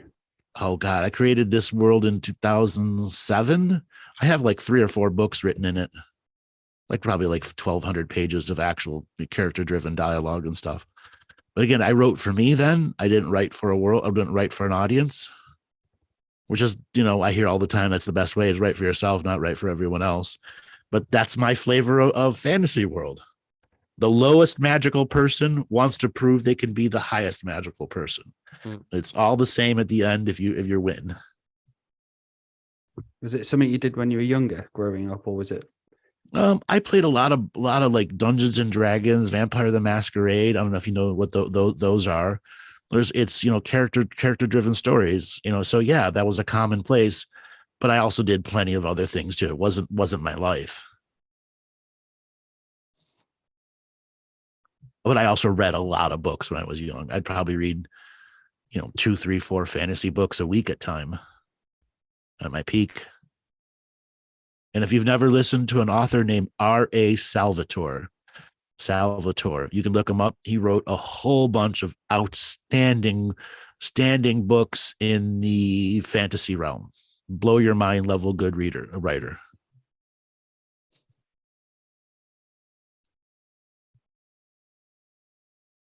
Yes, R.A. Salvatore. Yep. You read his I Strahd series, blow your mind. It's about a vampire that takes over and the darkness that he's got to go through. And then what it took to defeat him. Because he's not a good guy. Not a good guy.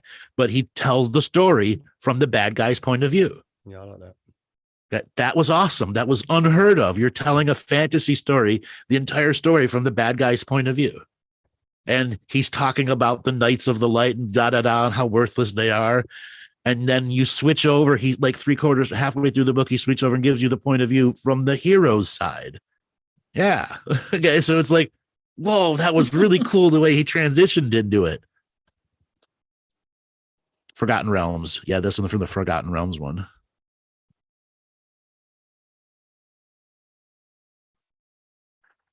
Well, shall we take some calls? Yeah. Yeah, let's do that. Well, you guys are going to be in charge of the callers. I am making the transition away from selecting or having wheel of callers. So we got a hand. So with my smooth radio voice, if you'd like to join in, have a chat with us, raise your hand, please. One so far. More than that. Keep going. Any topic. So would you like to pick, Laura? Well, I think we have to have Sean as he put his hand up first. So Sean, we are giving you Come on down, Sean Bibby. Mr. Bibby. Yay. Yay. We love your ASMR voice, Dale. Oh, thank you. Thank you, darling. I just want to talk about Christmas, or like the holidays between Christmas time and New Year's. They are so relaxing and fun. And they can be so relaxing and fun. I agree, Sean. I've always loved between Christmas and New Year. It's got a certain sort of magic about it for me. Yeah, and I've missed out. Well, most people are relaxed. Sorry, go on. Or hungover. Oh, just because I've missed out on more than one. And it's just like, damn. Like, because I'm off doing nothing. But there's so much fun when you get to have that close feeling. And then when you get the blizzard, oh my gosh. Yes. Oh my gosh, it's like magic. I don't know how I got home because I left Toronto and I woke up in the middle of the night. Well, my mom was freaking out like the biggest storm ever was coming. She's like, you have to leave 2 days ago. And I woke up in the middle of the night it's still raining. It's still raining. I woke up in the morning. It's still raining. It's like plus 2 degrees outside. And by the time I got home, it was minus 15. Jeez. And it was the longest drive ever. Was you driving in the snow? Oh, yeah. Well, Yeah, like, it's not fun. as soon as I got out of Toronto, it started snowing. And then, like, where I'm from, we're near the lake, like where my family is. And they just get the snow. They get dumped. They just get dumped. Yeah, you got the same thing I did, except you got it 6 hours later than I did. Oh, wow. And like, I don't know how I made it home, but I made it home. And then as soon as I got there, no one's going anywhere. It was pretty fun. Yeah. Over in I the would UK like here, another- everyone was. I would like another week added between end of Christmas and New Year's. Yeah. So I want to vote for that. We Yeah, add another guys, week at yes. the end of the year. Yeah. You know, December 35th. That's when December 30, we need to go. We need to go to December 38th. December 38th, the new year, of course. Just like that. Exactly. But oh my gosh, we went home. Well, I went home, and a lot of people couldn't make it. So everyone's Christmases or everyone's plans just got chaos Ruined. magic. Yeah, Yep. like yeah, they got ruined, and they had to make new plans, and there was bickering because everyone had to make plans on the spot, and it was just a good old family debacles. And oh my gosh, my dad just got this thing called a gator a little bit ago. It's like a off-road vehicle kind of thing. And it's one of the ones with 6 wheels. Yeah, I know what you're talking about. Yeah, so we got one of these and we took it out in the snow and the drift because nobody's on the roads. Yeah. Like absolutely just street lights and drifts. And we just got out and pushed this thing so many times and broke it in fully and joy rode and knocked on random neighbors' houses and showed up. That's awesome. That's awesome when you do anything like that. Oh, it was just ridiculous. Like we made so many memories, and I learned a valuable Christmas secret because things got very cathartic that night. There was like so many things, emotional things happened within the family. And long story short, Dad was in the doghouse hard the next day, and everything was at the lowest of lows. But we played Yahtzee later. And man, that rattling of the Yahtzee can break up stagnant energy like nothing else. So if things are going really shitty, just play some Yahtzee. Breaks it up. Don't play Monopoly. You might lose your marriage. But you know, but play some Yahtzee. I was blown away how everything came back together so well. And then it was just a fun, great weekend for a few days. Over How in the about UK you here, guys? over in the UK here, we've had some sort of an illness that's just swept across the country. And for the last 2 weeks, everybody's been having kind of symptoms, you know, just like the last virus. But it just ruined Christmas. I myself, for the whole 3 days, for Christmas Eve, Christmas and Boxing Day, was completely ill, bedded down.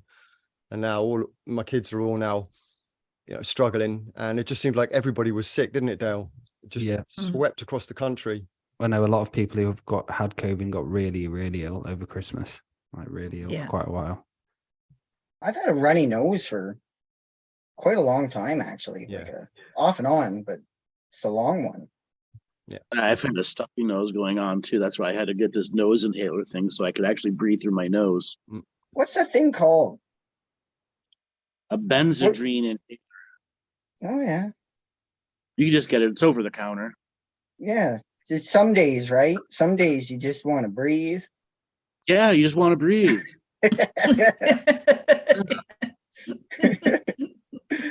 But that storm was epic.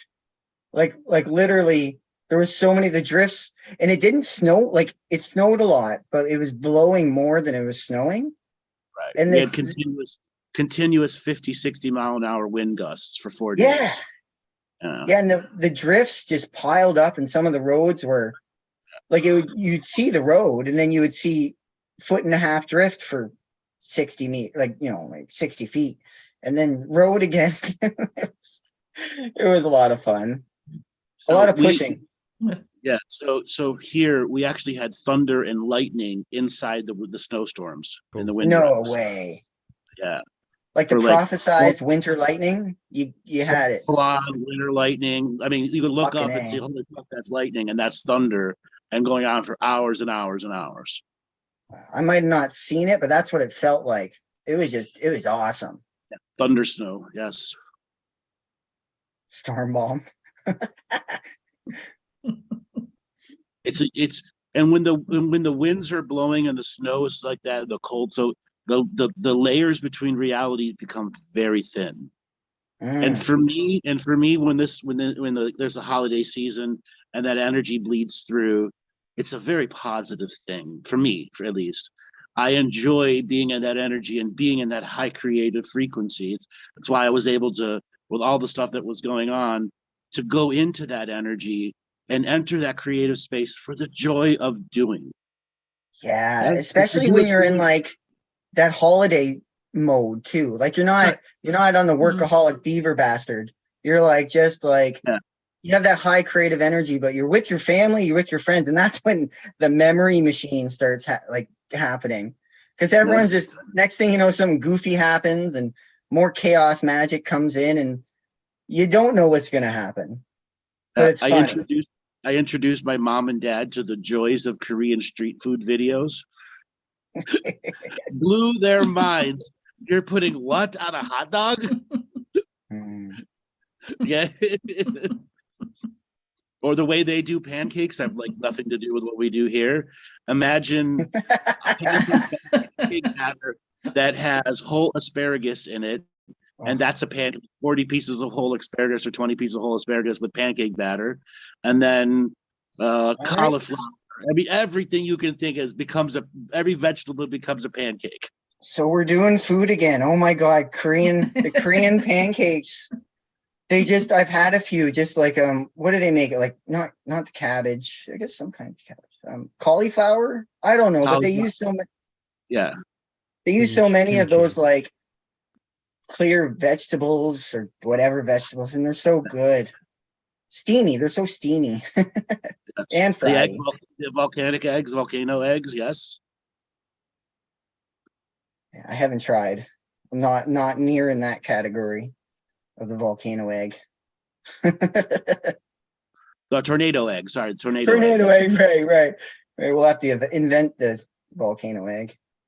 But my mom ended up watching like 2 hours of YouTube. First time she's ever done that in her life. Just over and over and over again. She grew up, she has restaurants in her blood, blah, blah, blah. And the smile that it put on her face, absolutely worth it.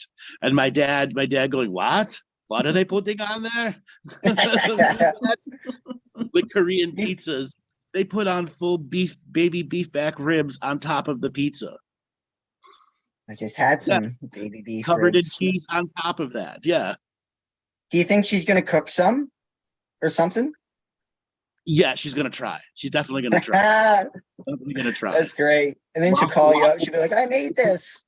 Waffle pizzas was the other one. That's probably the one she's going to try next. Have you ever tried nachos on pizza? That's really nice. Yes, I have. Yeah. No, really I've not. Just made nachos too. I just made all these things. I just haven't put them on a round paste. Nacho waffle. Exactly, a nacho waffle. Oh, it's good. That was a good blizzard though. But it's crazy because now it's plus 10 again. Yeah, it's 42 here. What's 42 in Canadian? Probably plus 10, plus 13, somewhere around there. It's about the same. Yeah, it just changed so fast, and I like it again. I really don't mind plus 10. Everything that flash froze is unfrozen. And now floods everywhere.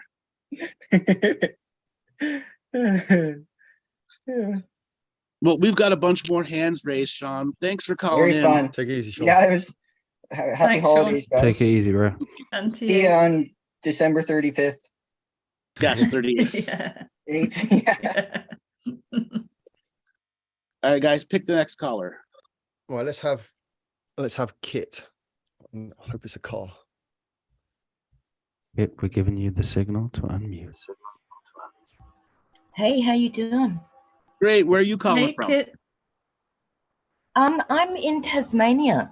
You know, the Wow. little welcome to island the show. south of How- Australia. How did it get We're out. that far? Yeah. Do you want to put your video on, Kit, or not? I can do. This is going to be a bit of a challenge for me, but I'll do the You can do it. chicken shit. You can do it. Yeah. You can do it. Did I start it? What's happened? No. You cannot start your video because it's been stopped. Oh, Joel. You have to start it on your end. I've Oh, given here we you an go. Thanks. invitation, so it should. Okay. It's still coming up with a red cross. It doesn't No want to let me worries. come on. There we go. There you go. We You're can see you now. there. There you go, Kit. I am. Where am I? I can't see myself.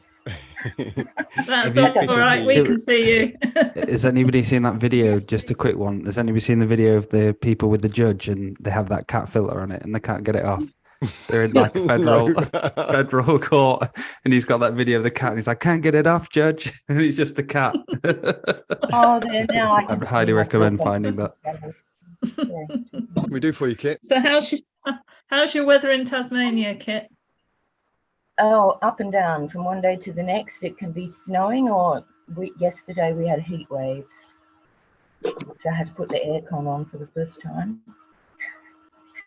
Yeah, it's crazy down here. But we've been, you know, they're geoengineering the weather down here, and I know you don't like to talk about that, but it seems to be happening anyway.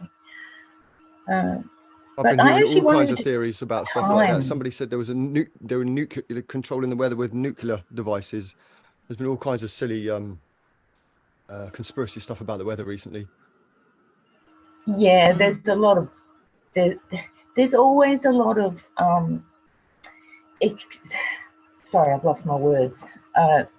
Craziness mixed up with truth, you know, so they try and steer it into the conspiracy theory instead of reality.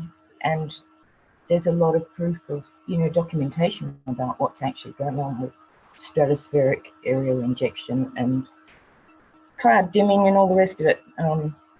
Yeah, but I didn't want to talk about geoengineering. I wanted to Good. talk Can I about ask a time. question, Kit? What's it like down there for Christmas Day? What kind of stuff do you do, and what type of food do you eat down in that part of the world? Well, there's a lot of people that still do traditional European Christmas, but Australians are pretty much moved because it's usually hot and, you know, beach weather, and so we do prawns on the barbie. Yeah, a lot of salads and cold foods, but they still like the roast. I spent Christmas and Boxing Day on the floor mostly, but I do Christmas on the 24th because I'm from Denmark. My mother's Danish, so yeah, we celebrate early. And then I was wiped out and did my back in and spent Christmas lying on the floor doing the hermit. But I still am in good spirits about it all. You know, I've been able to maintain just being in the flow and the zone of where my body's at the time. So that was what I wanted to talk about, was time, because since I've retired, I have a totally different relationship with time. And it seems that, you know, it can drag, my day can, I don't know, time, it expands and contracts, and things can be just going slowly, and yet the years have suddenly over. You know, here we are in 23. You're not a spring chicken anymore. No, You're I'm you're a summer hen, and summer hens don't see the same way as spring chickens. Spring chickens are full of Exactly. hormones and do. Okay. So Yeah, I you have spent to a lot of plot my and plan time different. there. You have to plot and plan differently.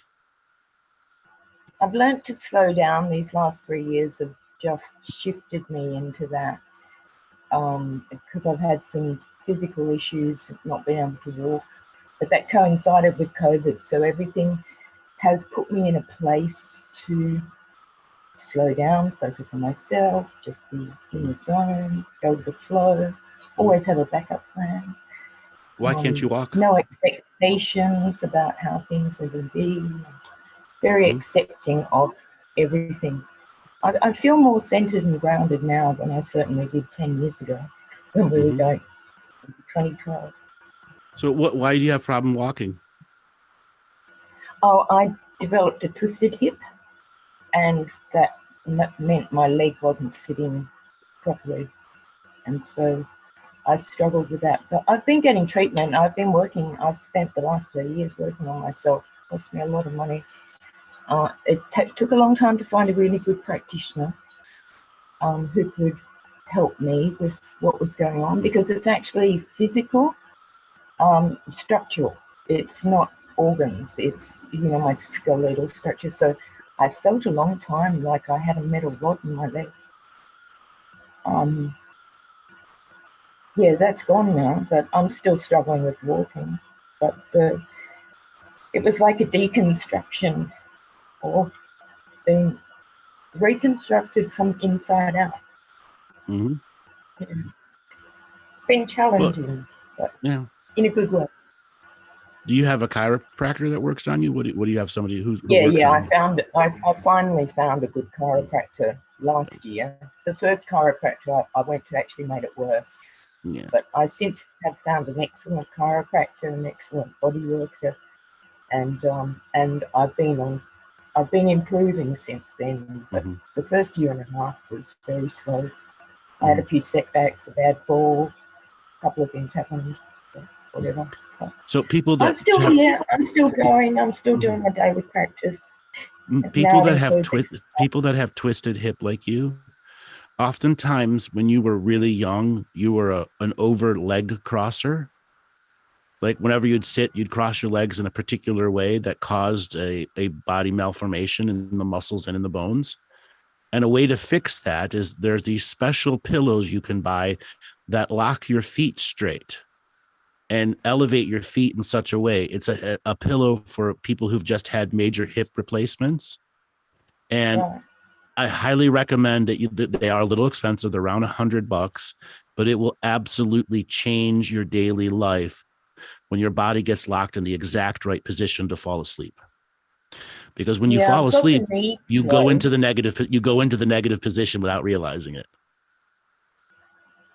Yeah, I've been thinking about buying a new mattress too. And not the mattress. It's an actual pillow that helps isolate you into the right sleeping position. Right. So it's a hip replacement I've heard of pillow. The knee pillow. There's a pillow that you can put between your knees. Yes. It just doesn't stay in place. I move around. Yeah. Well, the thing is, it actually Velcros to your body. So it stops you from rapidly turning over, which is what causes the issue. Yeah. Okay. Oh, well, I'll investigate that. Thanks. Yeah. Yeah, just go onto Amazon or something like that and look for hip replacement pillows. And you'll figure out like, oh, that's how it fits in there. That's how it keeps your body isolated into the right position. Yeah. Cool. So you said before you had something that you wanted to bring up? No, I was just talking about time and how it seems to be compressed, but expands in the same moment. I don't know. It's been weird. Sometimes I feel like we've gone into mirror world. We're not in this. Then we've gone into individually. You are experiencing that, but everyone else is also. It's a matter of what levels do they recognize it. And when you have those moments where time is elongated, what are you going to do with it? That's ultimately the question. What are you going to do with it? Yeah, well, that's what positive thing can you do? As a hermit. Okay, you got to give away your hermit's card. Okay, you can't be a hermit no more. You're a high functioning hermit. Okay. A new breed. A new breed. Yeah, exactly. I can just go back to my cave when I need to, you know. But I'm about 3 hours is about my limit in out in the with other people. All right, Kit, thanks a lot for calling in. We got to get to some other Yeah, no callers worries. before we I'm unsell. happy to you all. I'm really loving the new platform, I have to say. Thank The you. new show. You guys are awesome together. And it's yeah, anyway, that's all I say. Thank you. Kit. Thank you so Thanks, much, darling. Kit. Thanks, Kit. All right, guys, pick the next caller. Dawn, I'm giving you a signal to unmute. You actually got to speak up a little, Dale. Dawn, we're giving you hear. the signal to unmute. There you go. I got it. Hi, Hi, where are you Hi, calling from? Dawn. I'm just outside Toronto. Welcome to the show. What do you think of so far? Oh, I love it. It's great. I was one of your first callers back in 2021. We did a timeline adjustment. I'll start my video. We went back on my timeline to figure out how old I was, and we went to my home planet. It was really fun. So here I am on the first day of 2023. There you are. So what did 2022 do for you? Oh, it was not a great year, I must admit. I had to transition my mother-in-law or ex-mother-in-law, but from an apartment into a senior home and then into a long-term care home. So a lot of downsizing, and she's an ex-mother-in-law, but I still stepped up. And it was kind of hard to do that because I'm dealing with my kids' emotions and my old emotions and everything else, and then dealing with her not wanting to go in there, but it was for her own good. And I was powerless to do anything because I'm not her POA, but I did it anyway. So that was one thing. And I lost a lot of good friends this year from various things. So it was a hard year, but I'm coming through it. What do you want to do for 2023? I got to get out of the hermit stage. I'm like Kit. I'm retired and time goes in and out and contracts and expands. And I've been a hermit because of, the past 3 years. I am immune compromised. So I've been worried about that, but now I'm going to go out and do more. Get out there. You need to make your own hermit revocation. Yes, I do. I understand that. Yeah. I, in this ever-present moment of now, give back my hermit card to the Hermits Union. Absolutely. Yeah. I got to get out of my own comfort zone because I've created a sanctuary in my home and I got to get out of it and just go and do some things. And that's the biggest thing for 2023. Mm-hmm. Have you gone to see the movie Avatar 2 yet? I haven't. I will. My son just went and he said it was really good, and I'm looking forward to getting out there. It's outstanding. The only thing I will tell you, it's 3 hours and 40 minutes, and tie your bladder in a knot or choose rapidly when you need to run to go pee before the scene ends. Yeah, I will. No, I want to do that really badly. No drinks before the show. Yep, exactly. I also wanted to wish all of you a happy new year. Happy New Year. Oh, thank you very much. Thank you, Dawn. Thank you. And thank you. And the trip to Scotland, do you know what month you're looking at? July. July the 1st will be the date, yeah. Mm-hmm. Oh, wonderful. Yeah, I'd like to do it.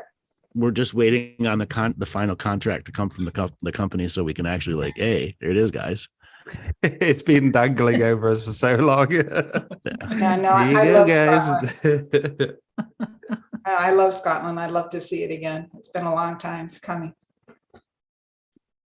Anyway, I just wanted to reach out and say Happy New Year, and thanks for answering my questions earlier about higher fluctuations and getting into high frequency, because I get there a lot and it's hard for me to come down because I'm being psychic and everything else. I'm always in high frequency. I'm always connecting, and it's hard for me to pull the plug, and hence I don't sleep much because I'm still plugged in. Which is so I'm learning how to pull the plug out.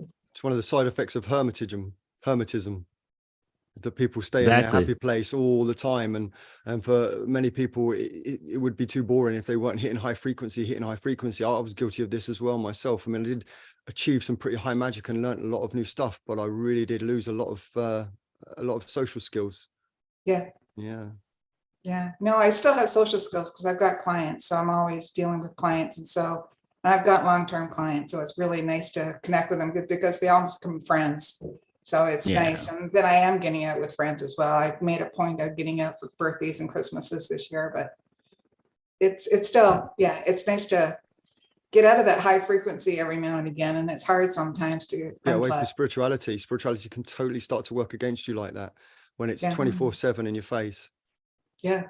Yeah. Well, ancestors around me a lot. And like I just dealt with an old trauma that I didn't even know existed on Christmas Day, because I was feeling anxious about going up to my sister's for Christmas, and it's a family gathering. And I finally dived into the trauma to find out what was causing it. And it went back to when I was 7 years old, and I cleared that out. So I feel wonderful about that. I did that on Christmas or Boxing Day. All gone. Well, Dawn, thanks for calling in, wishing us a happy new year. And you are a caller on 2021. We're gonna make this a habit. 2023, 2024. You're gonna call in January 1st. I will. It's another habit. Thank you very much. I remember we're starting 2022 an like annual. it was yesterday. Bye, Dawn. Hi, Dawn. Thanks Bye. for calling in. Yeah. I love that. I remember 2022 like it was yesterday. That's good. All right, let's make this our last caller. Let's let you guys pick. Go on, Laura. You have a go. Well, Julie was next on the screen, I think. Julie. Julie, signal to unmute. Hello. Hello. Hiya. Where are you Aloha. calling from? Where are you calling from? I'm calling from Hawaii. Hawaii. Welcome to the show. How you doing today? I've been doing pretty good. I just made my breakfast. Breakfast. Oh, it's right. You're 5 hours, about 5 hours behind us. So it's like 2 o'clock for you there, 1 o'clock. Yeah, it's still late for breakfast, but What's end of brunch? yeah, in the middle. Yeah. So what did you do for the holidays? What did I do? Not too much, actually. Just it was different this year than many other years because my ex and I broke up. So usually I would go to his family's place. So it was kind of being on my own again and going back to those. I don't know. So do you have any questions you want to ask us? No, actually, I kind of wanted to speak some light language to you. Okay, well, go ahead. I'll speak light language back. Go right ahead. Okay. All right. Kura mahina ora ili cara utama. Yara sarara da karatinia ta krasio. Bako pati karam diam deriam. Ketika tasku. Pikana si berapa isi usti asti. Yeah, you're speaking a little person's light language. What is that? Have you had a lot of working with little people? Subterranean little people? Yeah. That's an actual physical earth little people light language. The Dumbara. You mean, what do you exactly mean by little people? 1.5 to 2.5 foot tall people. They're people. Like They're a physical race, like a fae, but they're not really fae. They're people. They're multidimensional beings. Yes, it's an actual language from them. The Dumba, they operate in subterranean tunnels and come to the surface on a regular basis to harvest flowery type stuff, and then they bring it to their subterranean tunnels that have artificial light. So they're like these giant flower farms, is the best way to describe it. And then they harvest the pollen and do magic with the pollen. Because what you were talking about is a pollen harvest. What you were actually speaking was a pollen harvesting ritual. That's interesting. I remember because I had spoken to some years back with light language as well, and I remember you saying it was part of the dragon riders as well. Mm-hmm. This is a different light language, though. Your frequency is different now, also. Yeah. So I'll speak something back to you in the Dumba language. Risno jinda, olerdidensindi, shorondas dashtundi, ni jununda, rusty, yaslon, shinikong dingdang, which is the baseline to the harvesting of the pollen and what's done, the magic that's done on the pollen afterwards, and then how it's inhaled into the body as a changing of light, because pollen is the storing of light from the flowers. Okora stara siga karpa setara siga ke kar Mukutas ke erke rutu tutu maya ire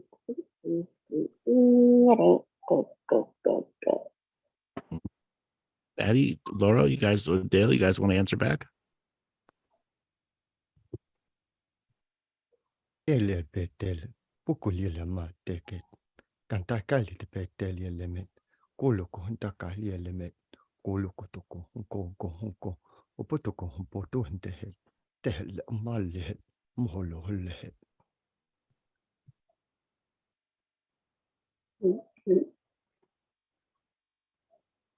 The imagery is beautiful. Just looking.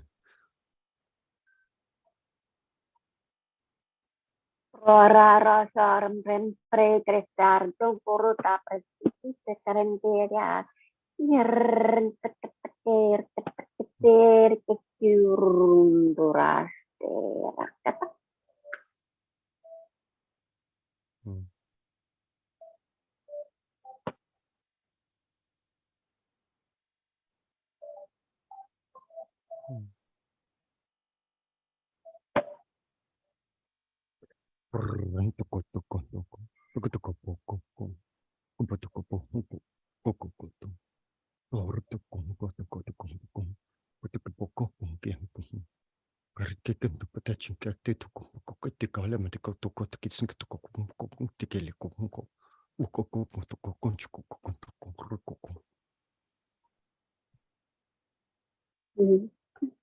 Thank you. I guess there was one other thing I just wanted to mention that had just kept popping up.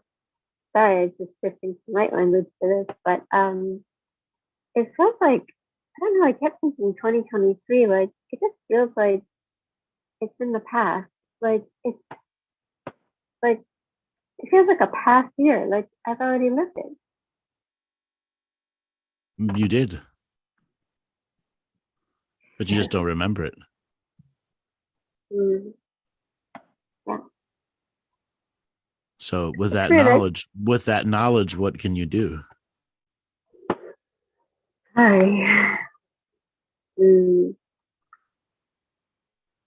Hopefully use that knowledge to the best of my ability. Even though you don't know it yet. Yeah. Yeah. Well, anyway, thank you. I just always like to have the opportunity to speak with others. That's like, I mean, nice. So Well, thank you. we've got plenty of light language shows coming up this year. So be sure to come and join us and speak with us. So we're going to expand on that particular subject matter. That's nice. Oh, and I just heard you guys are going to Scotland. That's really awesome. I love Scotland so much. When I visited, it's really special to me. In fact, I posted on my Facebook for New Year's. It was Hogmanay, happy Hogmanay, and I played a video of the pipers playing, and someone had posted a quote that said, "You put a piper in the." I forget the quote now, but something about like you put a piper to lead in the bowel. You know, you can lead in the bowels of hell. You know, because of the pipe. You do hear the pipes quite a lot in the UK, actually, even in England. Quite often we'll have people on the weekends on the streets playing the bagpipes. It's the most incredible sound. You can hear it from so far away, and it just the droning, and it has such a unique frequency. It kind of Yeah. gets you right in the pride button. It's just like it brings the spirit. It feels like having this flowing through you. All right, guys. Julie, Thank thanks a you. lot for calling in. We're going to call it an end to the show. Thank you for sharing your light language, and keep on light languaging. Definitely. Thank you so much. You're welcome. Thanks. All right. Thanks, Julie. All right, let's call an end to the show. We shall be back on Thursday, the 7th, I believe. Yes, we will be back Thursday, the 7th at 2 p.m. Eastern Standard Time for another crazy adventure wacky show. And since we've pre-planned some shows, and considering I didn't change it yet, I believe I believe our first show is going to be about what, Laura? Light language. Light language. Colonics. Light language colonic show. for the new year. It's your New Year colonic. There you go. All right, guys. Go ahead. If anybody wants a revocation of spiritual censorship, do you think I can safely put it on the Facebook page, Andrew? Yes, put it on the Facebook page. We can also put it into the show description here. Just give it to Joel afterwards. Yeah, I'll put it on Two Feathers Medicine. Okay, thanks, And guys. if anybody would like any psychic surgery sessions with my many hands, I've got a discount in January as well. I'm going to put up in the next few days. Buy one hand, get one hand free. Yeah, pretty much. Get 3 free. It'll be extra time given as well in the session. So, and you can book private sessions with myself and Laura at twofeathersmedicine.com. Just click on either one of us. And you can go to my website, andrewbartzis.com, and also sign up for new sessions and all of the different things that we've got coming up. All right, Joel, take us away. All right. And just a quick heads up, that's Thursday the 5th. Thursday the 5th.